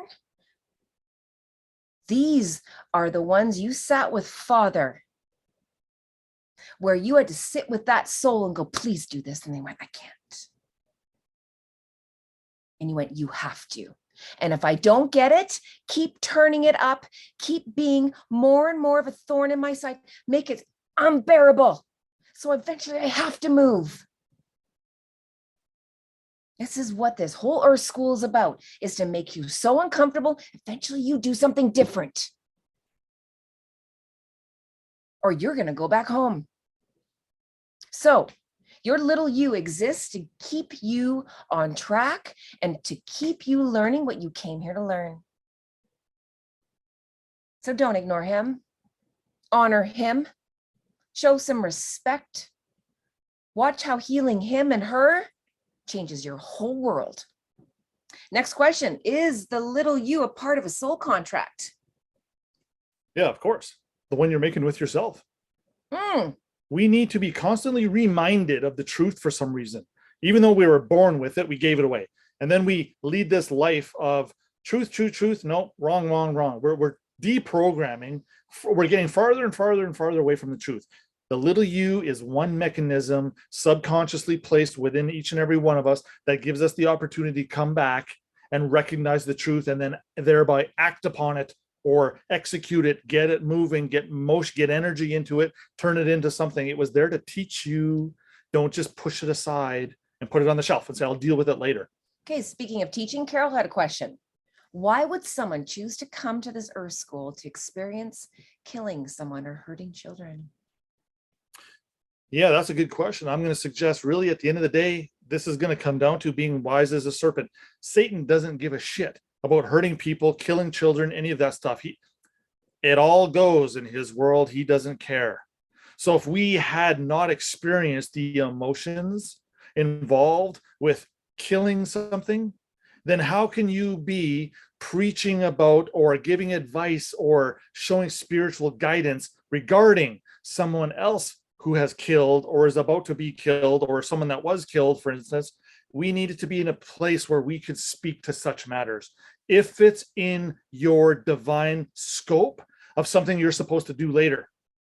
If it was never in your future interest to ever have to talk about this stuff, then chances are you didn't have to come back here just to kill. But again, that happens to be something that we've all participated in. Ugh. This is a big one. Why does a soul come back to agree to hurt another child? Well, here's the thing. I remember sitting with Creator in one of my lives. I remember being a priest in this life. Don't have to really go much further. And I remember all the little souls and me sitting with Creator as they were asking me, the little ones, imagine this. This is going to rock some. I've had a little while to wrap my brain around this. And I'm at peace with it now. Because I know I fulfilled my soul agreement according to what they asked of me. And when a soul asks you to hurt them, there has to be meaning. There has to be a knowing, a lesson, a reason. These kind of things do not happen out of order. These kind of things do not happen just because. No, there is divine orchestration well before it happened, where all parties agreed it could happen no other way. Again, this is what gives me some peace. Because guess what, loved ones? You've had many lives here too. You were some dirty, filthy creatures yourself in many lifetimes. This should be triggering something. This should be awakening. I remember so many lives where I sat with Creator and we planned me. I remember being males and females, all different ethnics, all around the world, all different, playing all different roles. Why? For the greater good.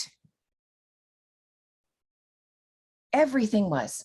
I experienced that where I had to ask someone to do that to me. We all have. We had to experience that. It had to be part of our programming. So being in the garden, we recognize that energy. We know when something's out of alignment. There's there's a disturbance here. Everything has a frequency. And when you have experience to say, I've been there, done that, something's wrong. Something's wrong. Again, the gardeners, the proverbial gardeners here, all the chosen ones that are supposed to take over, is because these are some of the most experienced and most reformed men and women walking. Very important. So I say this story because I hid it for a really long time. Sobbed and sobbed and sobbed. But when I remembered the bigger picture, when I remembered them asking, when I remembered how they took those experiences and went and added to the collective, then it serves a purpose. This is not about guilt. This is not about being squeaky clean, like Darren said. This is about from what wealth and well of knowledge can you draw from? Well, guess what? When you start remembering your lives here, and they're not going to be good, think of our history. It's filthy. So we come here already in this lifetime with lifetimes behind us that are just horrific. So this is not about being the cleanest of the clean. We actually want the dirtiest who are the cleanest now. so that they can serve the garden best because they have those frequencies within them. And they're drawing from a source of knowing what's right and wrong now. That's the difference. When you don't know you're doing something wrong, can you be held accountable? But once you know better, you better do better. That's where we have to rise to this. So we had a question here from Clint. Why do I have buttons that my soul siblings or soul family keep pushing? That's another segue for what Jody was just mentioning. The buttons are there to be pushed. If they weren't there to be pushed, the buttons wouldn't be there. What happens when the buttons get pushed? A certain result takes place. So after a lifetime of having your buttons pushed, what happens today when those same buttons are pushed and yet the result is different? What's changed? Maybe the instrument with the buttons doesn't sing the same song, the same story that it did time after time, year after year that it used to. This is evidence of progress. This is evidence of ascension. This is evidence of doing better.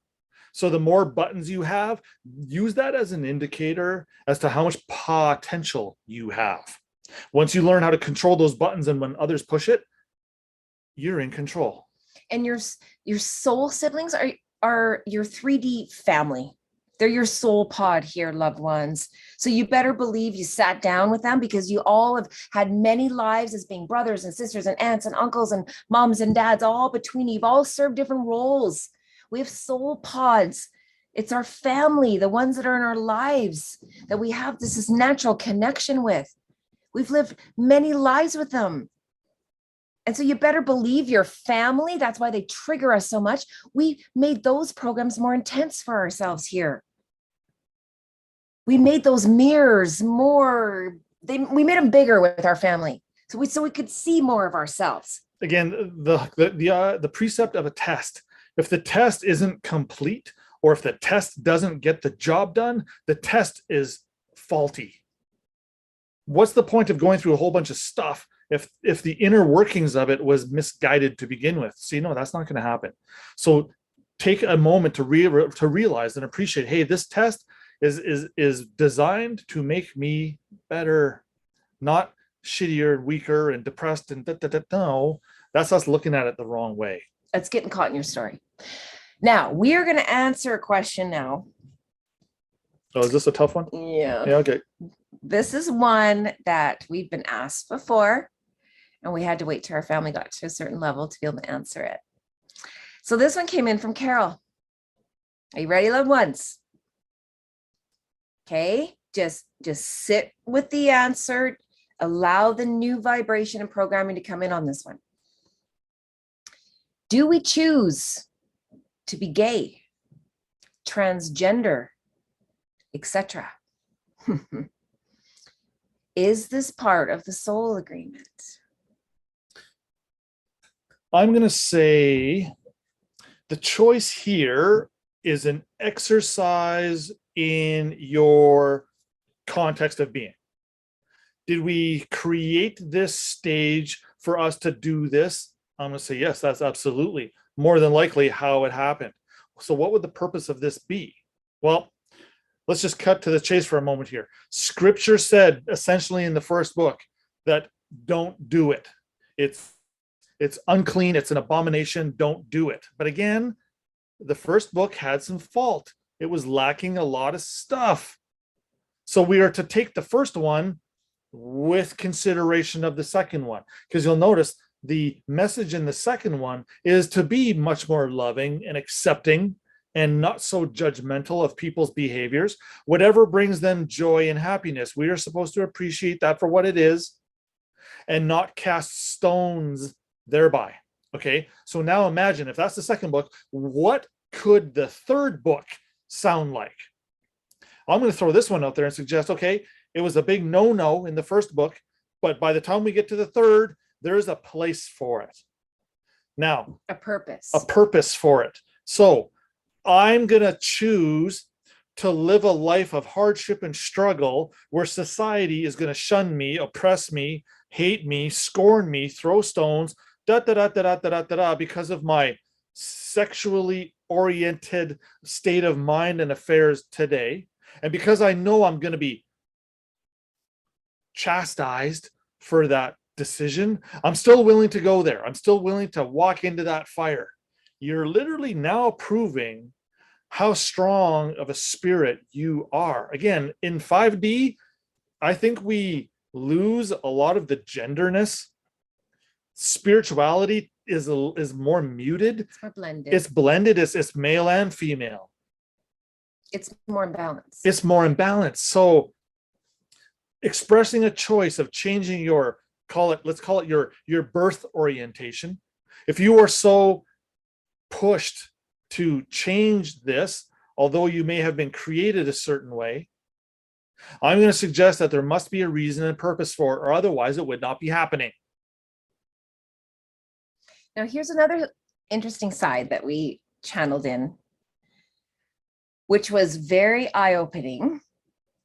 And if we believe in the programming aspect of it, where everything serves a purpose, but we also know there are ulterior programs being put in us to divert us to more 3D programs. What if we all, not just, this is not related just to gay or transgender, this is to all of us. What if, and this is where the psychic surgeries are coming in, loved ones, or what if we were supposed to come in this way, but we were programmed and fed things in our food, in our water, in our programming, in our schooling, our education, all of it, so that we perhaps became something that we were not meant to be, to that degree. So there's so many variables in here. We will never say that someone who is gay is wrong or you're not supposed to be. Let's go on the record right now by saying absolutely not. You are all here by design and with purpose. But we also know we have all been programmed to be something we are not. So we have to look at that element that, and we've talked about this, where with the med beds, if we had the ability to go into the med bed and be programmed back to our original program that was supposed to come online with Creator, would you do it? If you are lesbian or gay or transgender, if you had the opportunity to go into a med bed that would align you with whatever original programming you came in with, would you get in the med bed? That's our question to you. So this is what's interesting, because it's no different than someone who prefers men or women, whatever the case may be. What if I was supposed to be lesbian? If that was my original programming, would I get in that med bed? The question is, would you get into the med bed and go back to your original programming based on who you are right now? Interesting. So we'll let you sit with that. So moving on, sex. Oh, we're covering all the hot topics tonight. Sex. What does Source say about that energy exchange? Let's look at sex in its modes of operation. If sex is ultimately to fulfill an immediate physical pleasure or release, that's a classification of sex. Sex or intimacy or love with a partner where the energies are different, they're much more endearing, they're much more qualified, they're much more exchangeable, that's another classification. Where, and I'm going to suggest there's a whack of classifications. Where are you amongst those classifications, and what are you doing, and for what purpose does it serve? Look at it spiritually this way. Sex is supposed to be a pleasure. Sometimes it's a pain. Sometimes it yields fruit. Sometimes it doesn't. There are so many contingencies wrapped around sex. We're not really going to preoccupy ourselves with trying to figure them all out. But what we're about to say here is, again, just like with every other pleasure that we're seeking, moderation is key. If you don't stay in control, sex can overcome you. You are supposed to stay in control. Now, to whatever degree that you are exercising your sexual classification is up to you. Technically, as long as it's not hurting others, and if it does, you're supposed to have a safe word in place, correct? Point being, this is not to be a realm that is to go unexplored. No, we were supposed to feel, experience, and appreciate all of these realms. Sex is included in that. So depending on your spirituality, what you hold dear to heart is how you are going to conduct your behavior. If you're the type of individual that will absolutely abstain from sex until you're married and you are in a relationship with a loving partner, great. If you are an individual who chooses to live the opposite lifestyle of that, and let's say become very sexually active when you're 16, that's okay. If it's done with the proper intent. Most 16-year-olds are not in control of proper intent. And I didn't say every 16-year-old, I just said most. So depending on what degree that we're engaging in sex, whether it's for pleasure or otherwise, that's going to be ultimately up to you to experience that. You can put whatever limitations on it that you deem fit.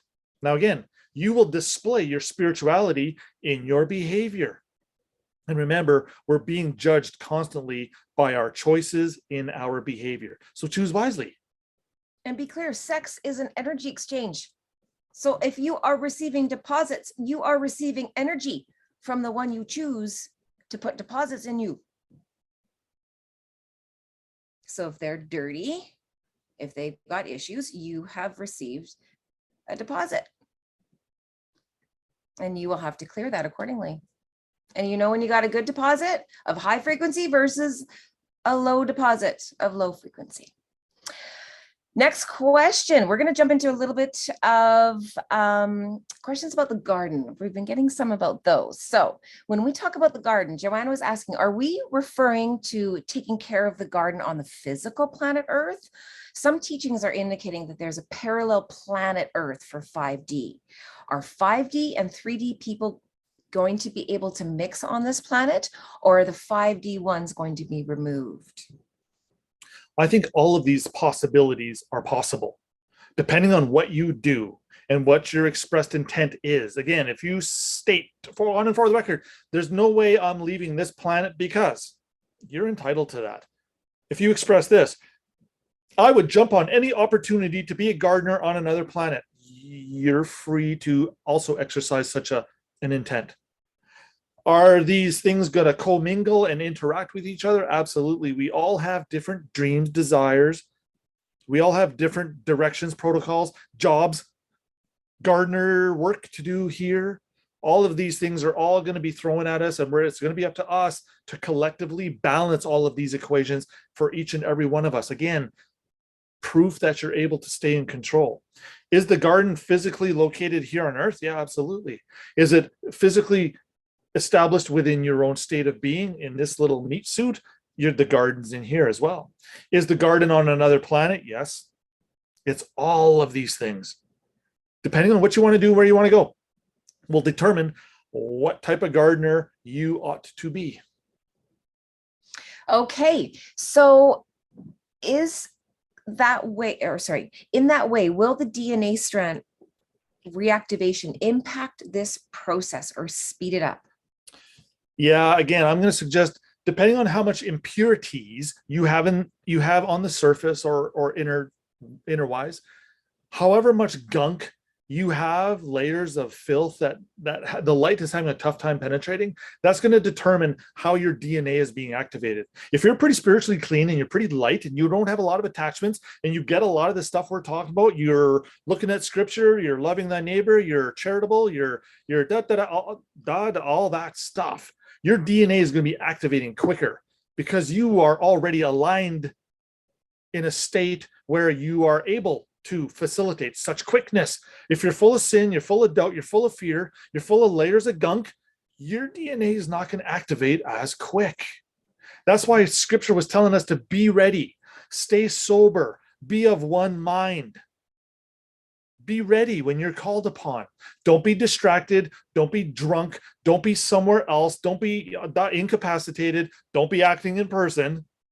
All of these things kind of come together and are going to start to play a very important role in how we govern our own affairs.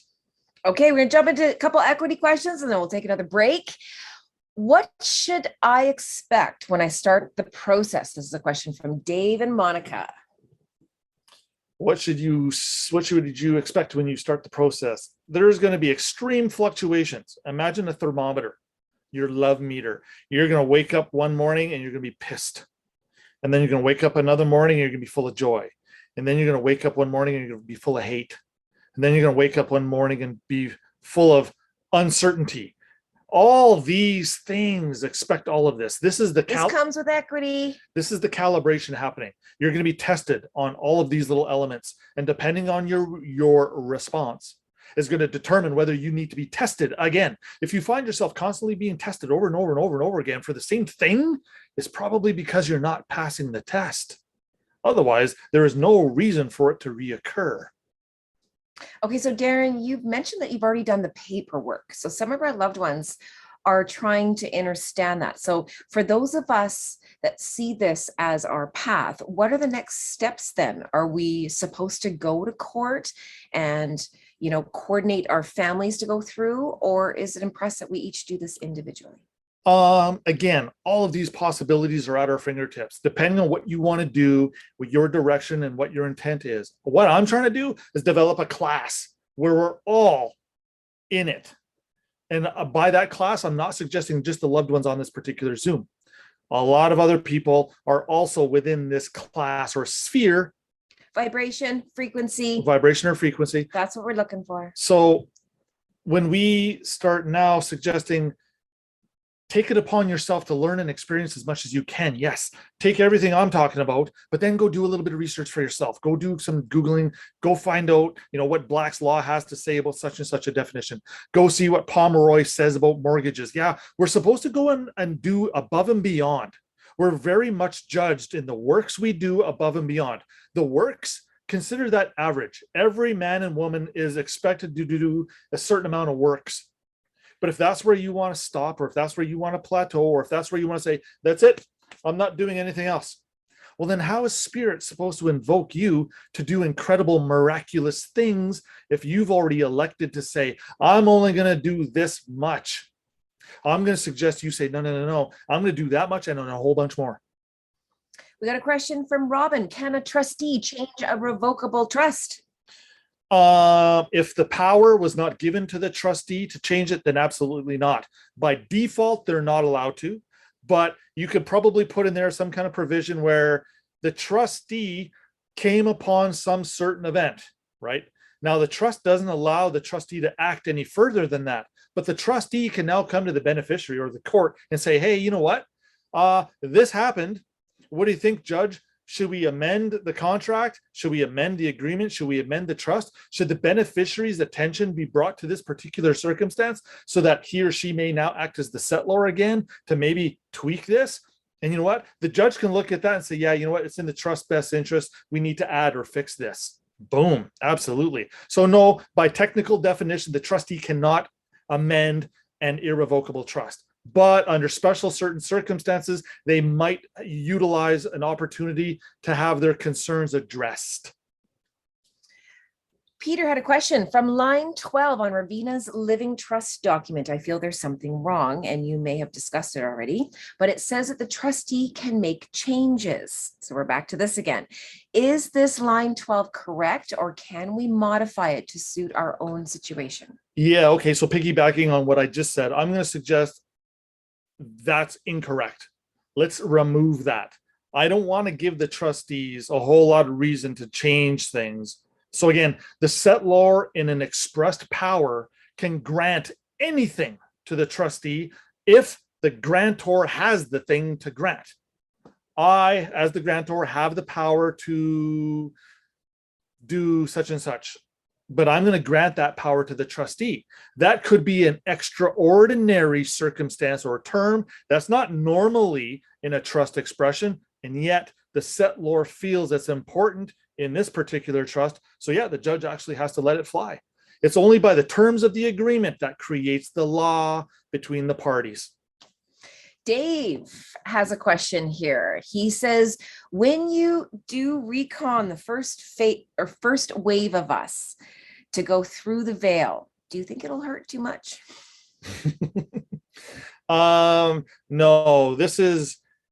consider this removing the sickness, pain, and death. We're already experiencing as the discomfort right now.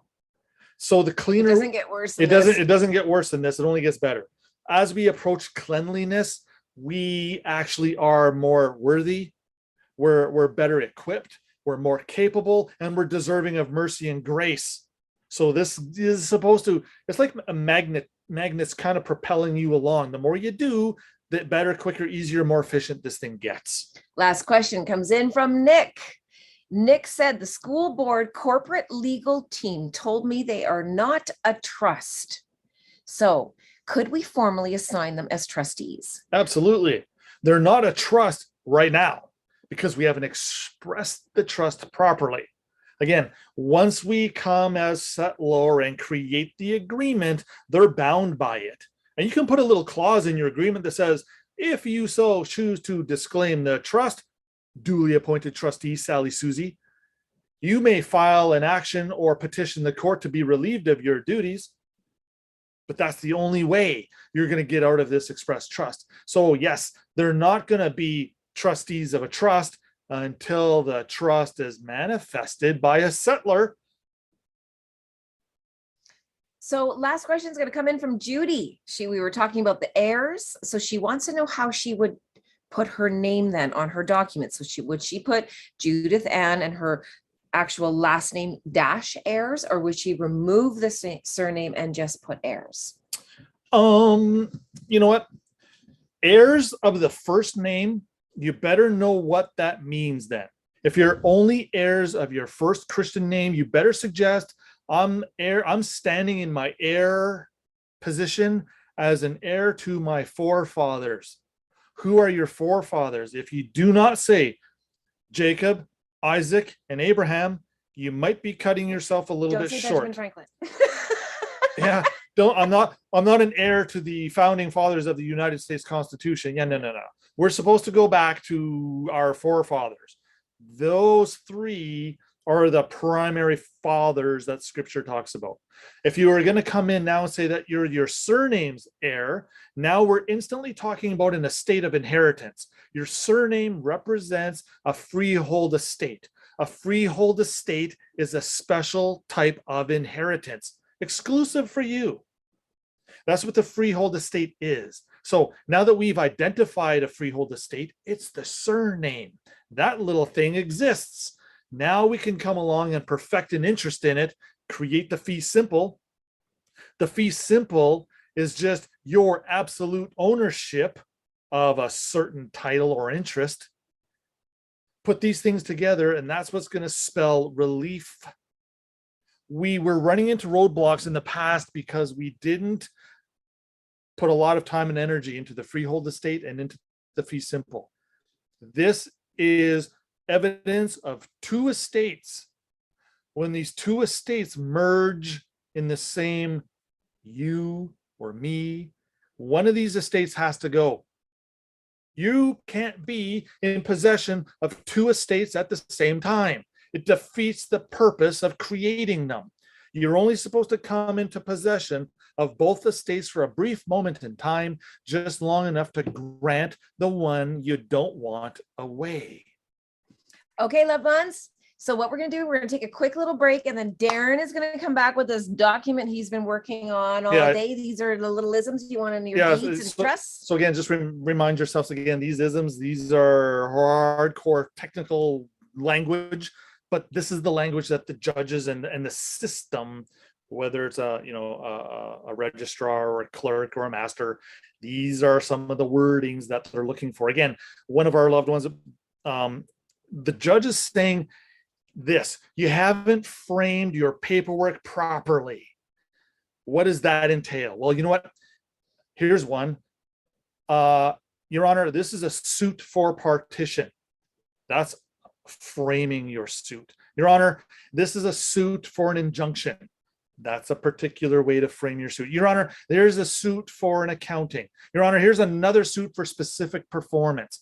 These are all equitable remedies, not really used in the at-law side. So again, the wordings you're about to see, like I said, I got 5 pages of these things. They're just like little micro paragraphs, But they're equity bombs. Yeah, They're huge. you're going to start to see the significance and power of some of these little. And you'll want to have them in your equity toolbox coming up shortly. Give us 5 minutes. All right, We'll see you in a minute. Okay.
Okay, loved ones, here we go. So as a precursor to what I'm about to disclose here, again, a lot of these is not my wording. This is just me going through the equity books, picking them out. Oh, there's a good one. Oh, there's a good one. Oh, that's dynamite. Da, da, da, da, da, da, da. So how is it going to be relative that we incorporate these things into your doings and your paperwork? Here's why. When the judge finally asks you, did you write this? Your initial response is going to be, well, no, Your Honor. However, over the course of X amount of time, I have come to appreciate and comprehend everything in here. And if I had to go write this on my own now, I may not quite style it like I had 2 months ago, right? Like, let's pretend your paperwork is that you were in it for 2 months. You might now tweak, adjust, make amendments, slightly change things, because this is important, because the judges are always asking you this: what is it that you require of me? What is it that you want me to do? So if we don't know how to convey our desires or wishes or wants to the judge properly, we're literally chopping ourselves off at the knees. We're not serving ourselves because we're missing specific language. So here is almost 5 pages of specific language that you Only 5. that you can just pick and choose from and insert. Now, trust me, if I had another hour, this would be 10 pages worth. There is so much substance out floating around out there. It's just a matter of someone going and finding it and plunking it in. So at the end of the day, all I'm doing is encouraging you to say to the judge, well, you know what, Your Honor, a lot of this material, Darren came up with it. But you know what, Your Honor, I showed up for 14 Zoom meetings at a total of 27 hours worth. So over the course of all that, Your Honor, We'll vouch for your record. So again, I'm just trying to get you all in a position where you have a little bit more experience. You have eyes on certain catchphrases or certain language that's going to get the job done. So I guess, Kim, if you want, and again, I'm not going to explain a lot of these. I'm going to read each blurb and I'm not going to comment on it. So it'll be posted here so that you can download it, you can have it. And again, like I said, maybe in 3 days or 5 days or a week, we'll come back to this. Or if you have questions, just post them regarding any of these points. Now, again, these are dynamite little shots, each and every one of them. Okay, so here we go. Here's an opening one. Without restraint on alienability. This has applications to a variety of subjects to come. Here's another one. Testimony, the bene esse. If you go research what bene esse means, you'll be like, oh, that's pretty cool. Whether admissible to show intention, creating necessity. Very important. Extrinsic, when admissible to show satisfaction. Again, these are all separate points. You can kind of mix and match and put these together, but these are not in any particular order. They're just showing up. Where conveyance to one, price paid by another in character of, to show resulting and constructive trusts in the nature of, if you want to put something after, in the nature of what? We can put a little something there. In nature of, to show a transaction, a mortgage, to show deeds absolute in form, to be mortgages, as necessity for offering, as a test for removing a cloud from title. Exclusive jurisdiction embraces cases where the primary estate, right, or interest is equitable. And further, in cases where the remedy is purely equitable. To show actual notice of prior unrecorded instrument. That's a good one. If you have a collection agency following you because you haven't made all your credit card payments, here's a nice way to open up your correspondence to the debt collector, to show actual notice of a prior unrecorded instrument. Parole, to show merger, may be admitted to show mistake, accident, fraud, or surprise. We like that word. Where parties stand in confidential relations. Again, remember, the judges are looking, this is one of their key tests, or the key things that the judges are looking for. What's the relationship of the parties? Boom. Where the parties stand in confidential relations from conduct of debtor towards intended assignee of the thing in action. The corporation is estopped by statement in prospectuses. Take actual notice of actual trust indenture as relates to account number, whatever that happens to be. These are like sweetisms that you just put in your Yeah. trusts and in your deeds, loved ones. Take constructive notice of equities impressed with trust on account of fraud. Two estates vested in different persons are regarded in equity as the real ownerships. The following is to be regarded as a trust. Take constructive notice of fraud. How far essential in equitable meaning of fraud as used in this connection, theory that fraudulent intent is necessary. See that? Isn't that cool? Fraudulent intent is necessary to create a legal title. Ah, that's pretty cool. So for a legal title to exist, fraud had to have occurred. Say that one more time. Did you hear that, loved ones? Fraudulent intent is necessary in and affecting the legal title to chattels real. Essential elements constituting equitable rights and interests in case of chattels, requisites in nature of conduct of party, creating of facts, present and future. You could put interests after that. This is a good one. Knowledge of truth by the party stopped. As soon as the party has knowledge of the truth, they have to stop. And if they don't, it's breach.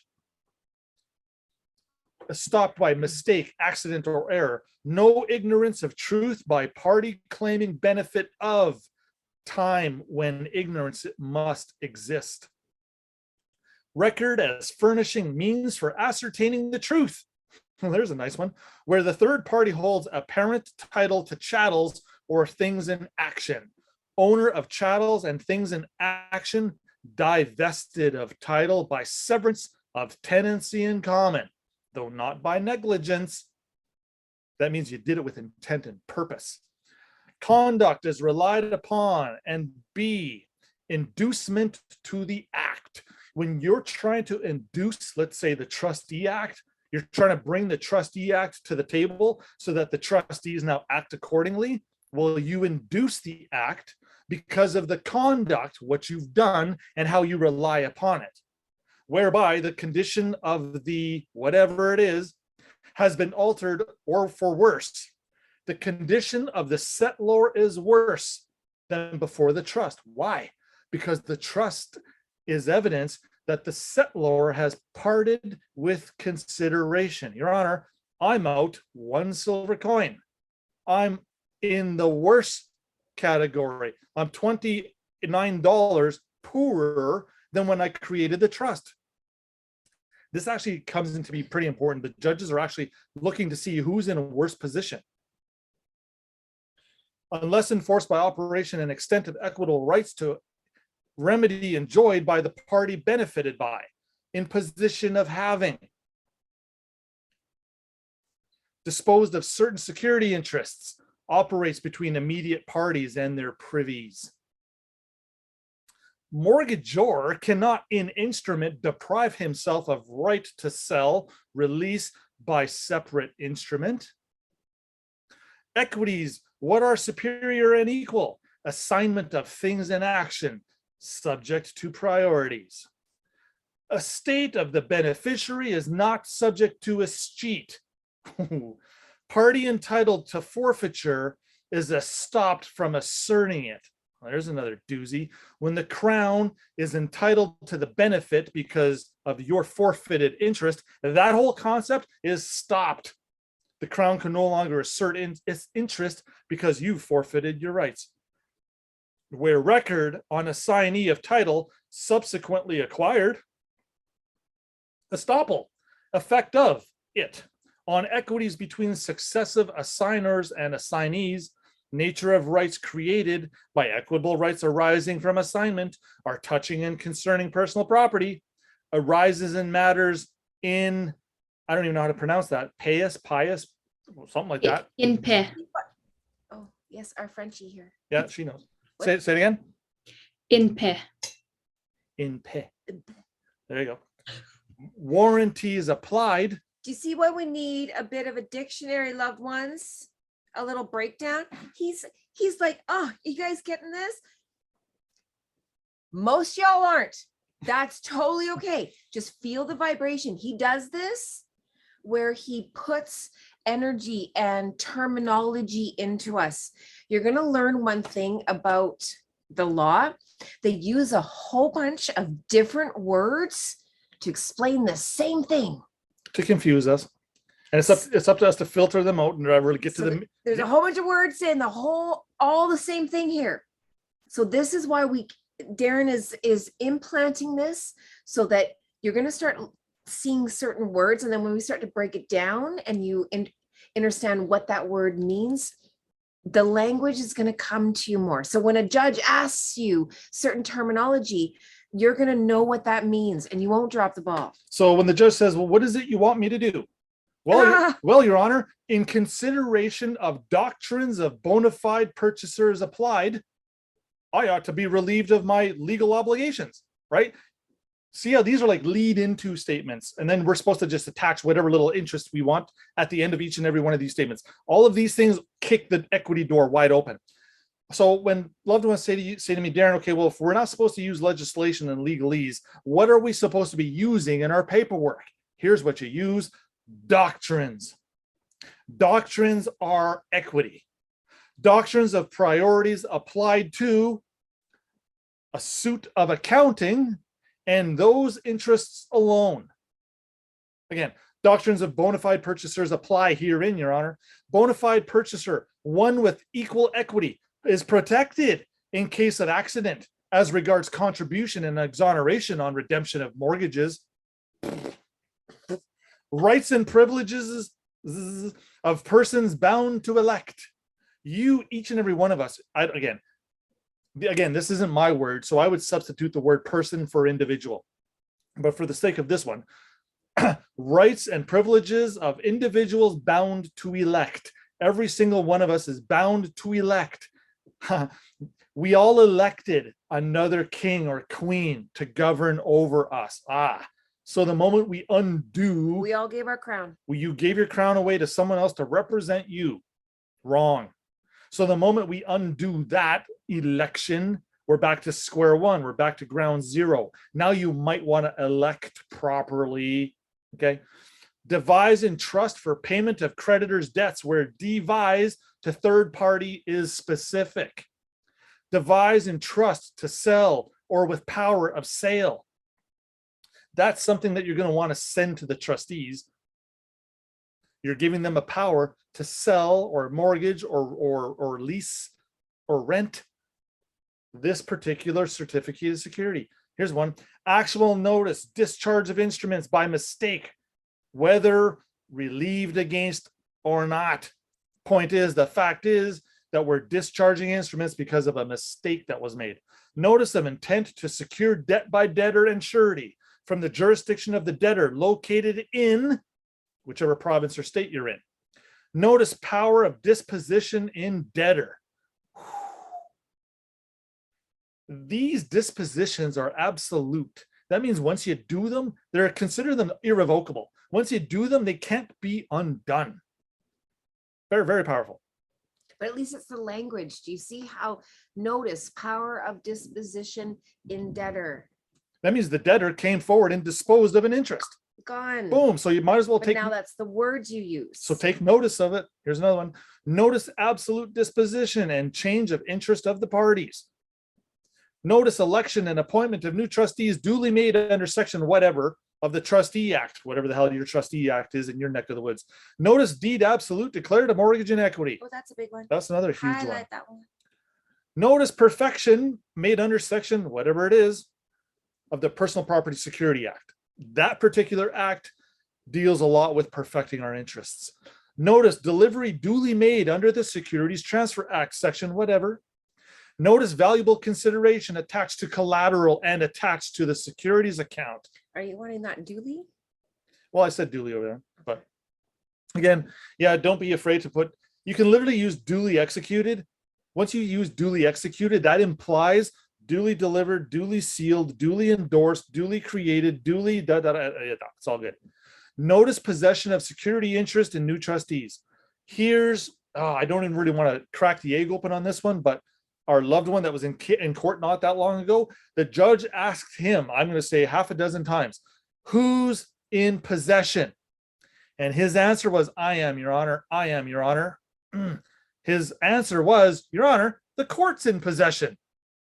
How can the court act on anything when the court's not in possession? You haven't truly disposed of your interest if you're still in possession of it. They can't act on They it. can't help you. Notice resulting trust, Your Honor. Notice obligations and duties arising and held by the securities intermediaries, namely, I don't know, put a bank, put the name of a bank right there. Okay, so that's it. I just wanted to blow through those 5-ish pages worth because that's a lot of meat and potatoes that we can start to articulate in our paperwork. And speaking of articulate, we want to put a course together that is, it's going to be something along the lines of what say you.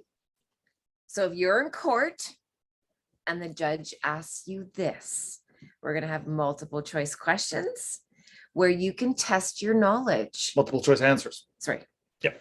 So that's going to be an important factor to see where you are in all of this, to see where your strengths are, where your weaknesses are, how we took the language and we twisted it. And the beautiful thing here, They do that. the beautiful thing here, loved ones, is this is going to be the same for everybody. So you only got to get your head wrapped around this once. And once you have it within your state of mind and you're able to use it, you're good to go. So I'm here to put as much of this substance into your possession so that you can use it. And again, that was just 5 quick pages. I don't want to quite call it 5 pages, but I could probably have cranked out 5 more pages of that type of stuff easily.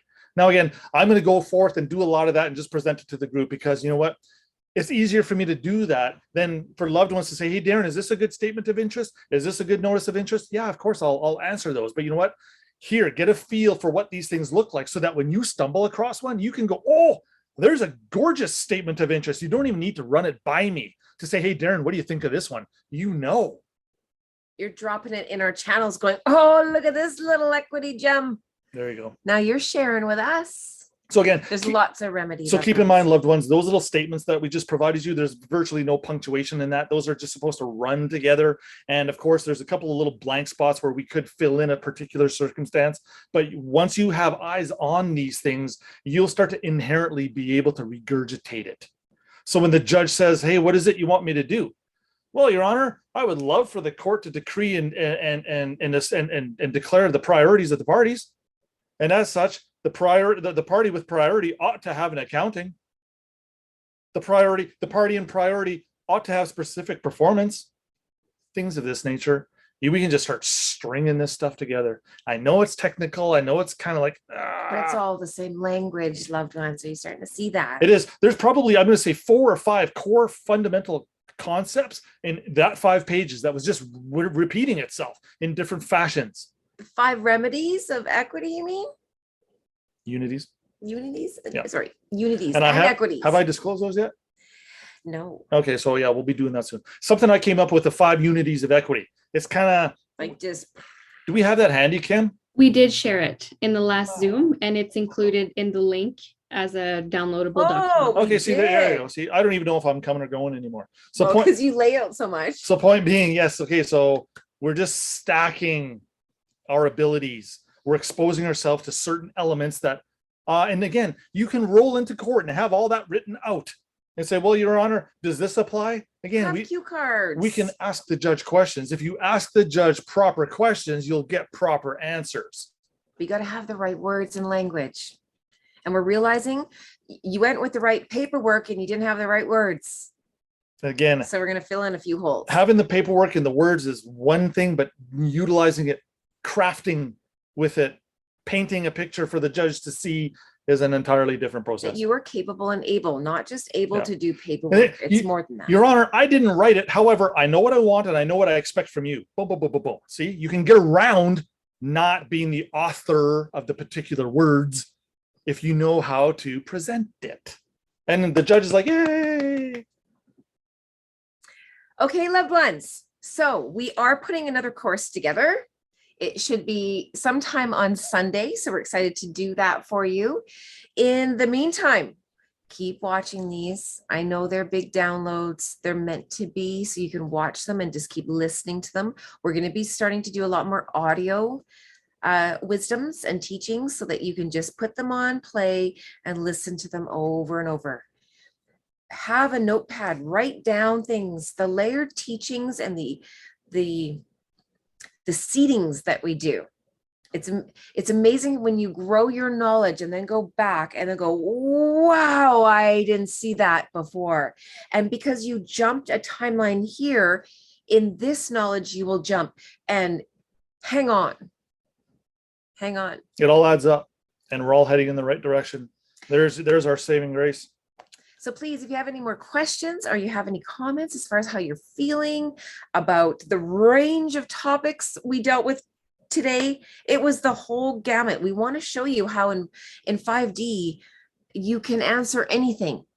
And here's the other thing, again, loved ones, don't take stuff personally. I will take a statement on the chats, or I will take a question and I'll run with it and I'll ramp it up and I'll throw a whole bunch of theatrics on it and a whole bunch of passion. But again, that's not to personally attack the creator of the question or the statement. It's so that we can teach others. That's all. If we're actually talking about your question, you're that aligned that we see you and we're just giving a few little. And again, there's tons of questions here that we didn't get to tonight, again, because I'm trying not to do 5-hour presentations in one shot. And a lot of them were the same question, loved ones. And again, these 2.5 or 3 hour ones, these are stretching it far enough, if you ask me. But again, we're laying these videos down so that other loved ones can have hands on and earballs on. And we're blending the topics. So it's not just so equity where it's like, my brain, where we can blend a little spirit in there where it's like the light, where you can start to absorb more of the 30% because we're bringing more of the light in. You're going to see we have to bring in more light for you to get more of the equity. It's all in balance. And Darren was saying something that's funny because we talk about 70%, 30%, but the 30% is just as important as the 70%, but it only accounts for the 30. Yeah, it's. Do you hear that? I didn't do well in math. And as soon as I start thinking about that one, it all goes to shit. So. Because there's so much in what we're doing. And so just thank you for continuing to trust us and show up and allow us to rewire and reprogram some parts that we know it's uncomfortable. We're meant to trigger. We are meant here to disturb more than anything so that we can break apart this matrix that has such a hold on us. Literally, it's an umbilical cord wrapped around our neck. And we got to cut that one first so you can start learning how to breathe and speak these words in this new language, and then we'll worry about these chords. First things first. Remember what Neo do? It's funny how he refers to the Bible and I refer to Matrix. It's the polarity in us, but it's the whole. Do you remember he came out of that? The first thing he did, it was like that thing was like 4 feet long. I can't even watch that part because I do this gag reflex. It was way down here, and he had to birth that part of the 3D first. Can you imagine if he kept that in his throat and got flushed? Can you imagine? What would that have done to him? First things first. That's why a lot of our loved ones have trouble breathing at first. You're in new air. So you need some tools. You need some armor. Spirit comes, breathe. Get strong first. And I hate that it's a mask because we don't mean this mask. We mean the one where Spirit goes, breathe. Catch your breath first. Don't be doing nothing. Get strong first. You saw Neo, he was all like this little Ethiopian man. He was all starved. He was gray. The sun had never hit his body in any shape, way, or form. He was malnourished in all ways. So this is us. We're not walking into the garden, whoa, all jacked and looking. We're a mess. That's why I say, whoa, whoa, whoa, whoa, whoa. Come on, hold. Know enough about the garden that even if you get through, I'm actually just going to stay here. I need to clean this up. And this is what, again, just to expedite this is what going back to the castle is truly trying to imply. As soon as you feel as soon as you feel shaky or uncertain, get back to cover, because you're not going to serve the troops when you're out on the field peeing your pants and you're scared shitless and you don't know what to do. Now 2 other members have to come and rescue your ass and take you back to the castle. So now we get 3 people out of the loop to save 1. So you see how that starts to actually place a burden on others. So know when to go back to the castle to refuel. Don't ask the light to drop their light. Know enough light within yourself to know I am not shining the way I want to right now. And that doesn't give you an excuse to hang out in the castle for as long as you want. Yeah, that doesn't mean go grab popcorn and watch us on it. Then yeah, I know. Oh yeah, no. I'm just doing me. I'm just in spiritual timeout. I'm just doing the castle. I'm just gonna go and do my thing No, when you get back to the castle, get your shit together and get back out with us. Try. Just You think you get to dilly dally and go for spas, and I'm just doing all me right now. As we're out battling the darkness, holding the light. If you're in this Zoom, it's because you're supposed to be a light worker. So if you keep spending all your time in the castle, soon you're going to be out in the weeds because you missed it. So come on. The castle's not a spa, loved ones. It's a spiritual realignment where you get your knowings together. And come back out. You don't sit there and, I'm just going to dilly-dally now. Come on. There's lightning bolts for that too. There is a sense of urgency. And again, you're shielded by the man or woman standing to your right. This is where the teamwork comes in. And again, this is why when I've always alluded to, we're all one big team. We're all shielding each other. That unity is what creators looking for, us coming together as a collective or a class of individuals to get the job done. And we're a unit. We all work together. You don't think there's times I got to go back to the castle?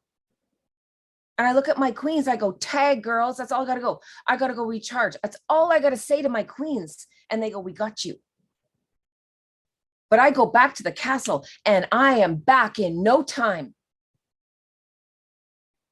I don't leave my queens out there because I go back and I look at how you doing, girls? All right, we all right? All right. And then maybe in a day, you know what, Ravina, I love you, but girl, and she's like, okay, tag. And this is how a spiritual family works. Think of this as the last crusade. This is a crusade right now. We're literally trying to get back to the Holy Land to protect it. How can you protect it though, if you don't know how to take care of yourself to protect it? Yep. You're coming out with no, imagine you're going out to battle. You have no armor. You have no weapon, but you have a really big heart that wants to win it. Does that count for anything? And your opponent is going to look at you. If anything, they're going to, you might stop them just because they're going to be very confused. But that does not stop them from executing you, and easily. And you can't stand there. You can't kill me. I have too big of a heart. Loved ones. That's a good place to start. Yes. But we need more than that. Go get some armor where they see you coming and they are running. They see your wings and go, oh shit, I don't have wings. And you'll get to the point where your confidence is such that when you leave the castle, you by yourself can take on that army of darkness all by yourself. You actually don't need others. There's a place to aspire to get to. And imagine going to your castle and coming back and getting back in line with your queens, with your kings, and going, check out these new feathers. Aren't they beautiful color? I just learned them back at the castle. And imagine the king or the queen going, well, shit, I want that in my wings. And that king or queen going, well, fuck, tag. Go back, man. Go get them. Go talk to this queen or this king. Go get this upgrade, this download. And then they come back. I came back with those colors and then check out the new ones I just got. Do you see now how when we're anchoring light now, we're coming back, we're not standing in the same place. We're anchoring more light and we keep moving forward together as a unit. That whole show 300, very graphic, I get it. But I tell you, you want to watch and a very elite group of people work together at a common interest and destroy, dominate. Powerful loved ones. We don't need many of us. But we have to make sure you're skilled. This is what the training's for. This is why it has a military flavor to it. This is why it's boot camp. It's not easy. You're in, you know, BUDS training, basic underwater demolition. It's one of the SEAL programs. Top notch, top level, elite level stuff. Imagine a Navy SEAL who gets in a weekend and goes, excuse me, instructor, I don't really like how you're talking to me. Could you like maybe not yell in my face? If you could, like, you're at an 8 and I need you at a 2. Can you imagine what that Navy SEAL instructor would do? He would have that boy ringing that bell so quick. You're in this training camp because you want the smacks, you want the slaps, you want you want all of it. You want the lightning bolts because you know you're meant for it. Because once you get through this storm, loved ones, oh, the rainbows and the magic that's on the other side. But you have to remember this. Okay, loved ones. Peace. We love you. See you next time. Which will be soon. Probably Sunday. Okay, everybody.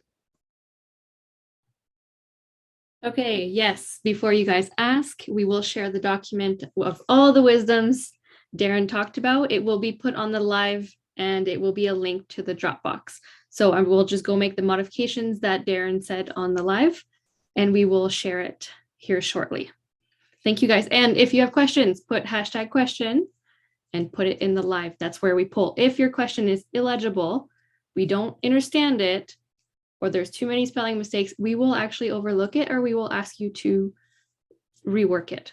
Okay, don't create more work for us if we're showing up for you on all levels. Make sure that your questions are legible, that we can understand, and we can also use to teach it. So thank you guys for showing up.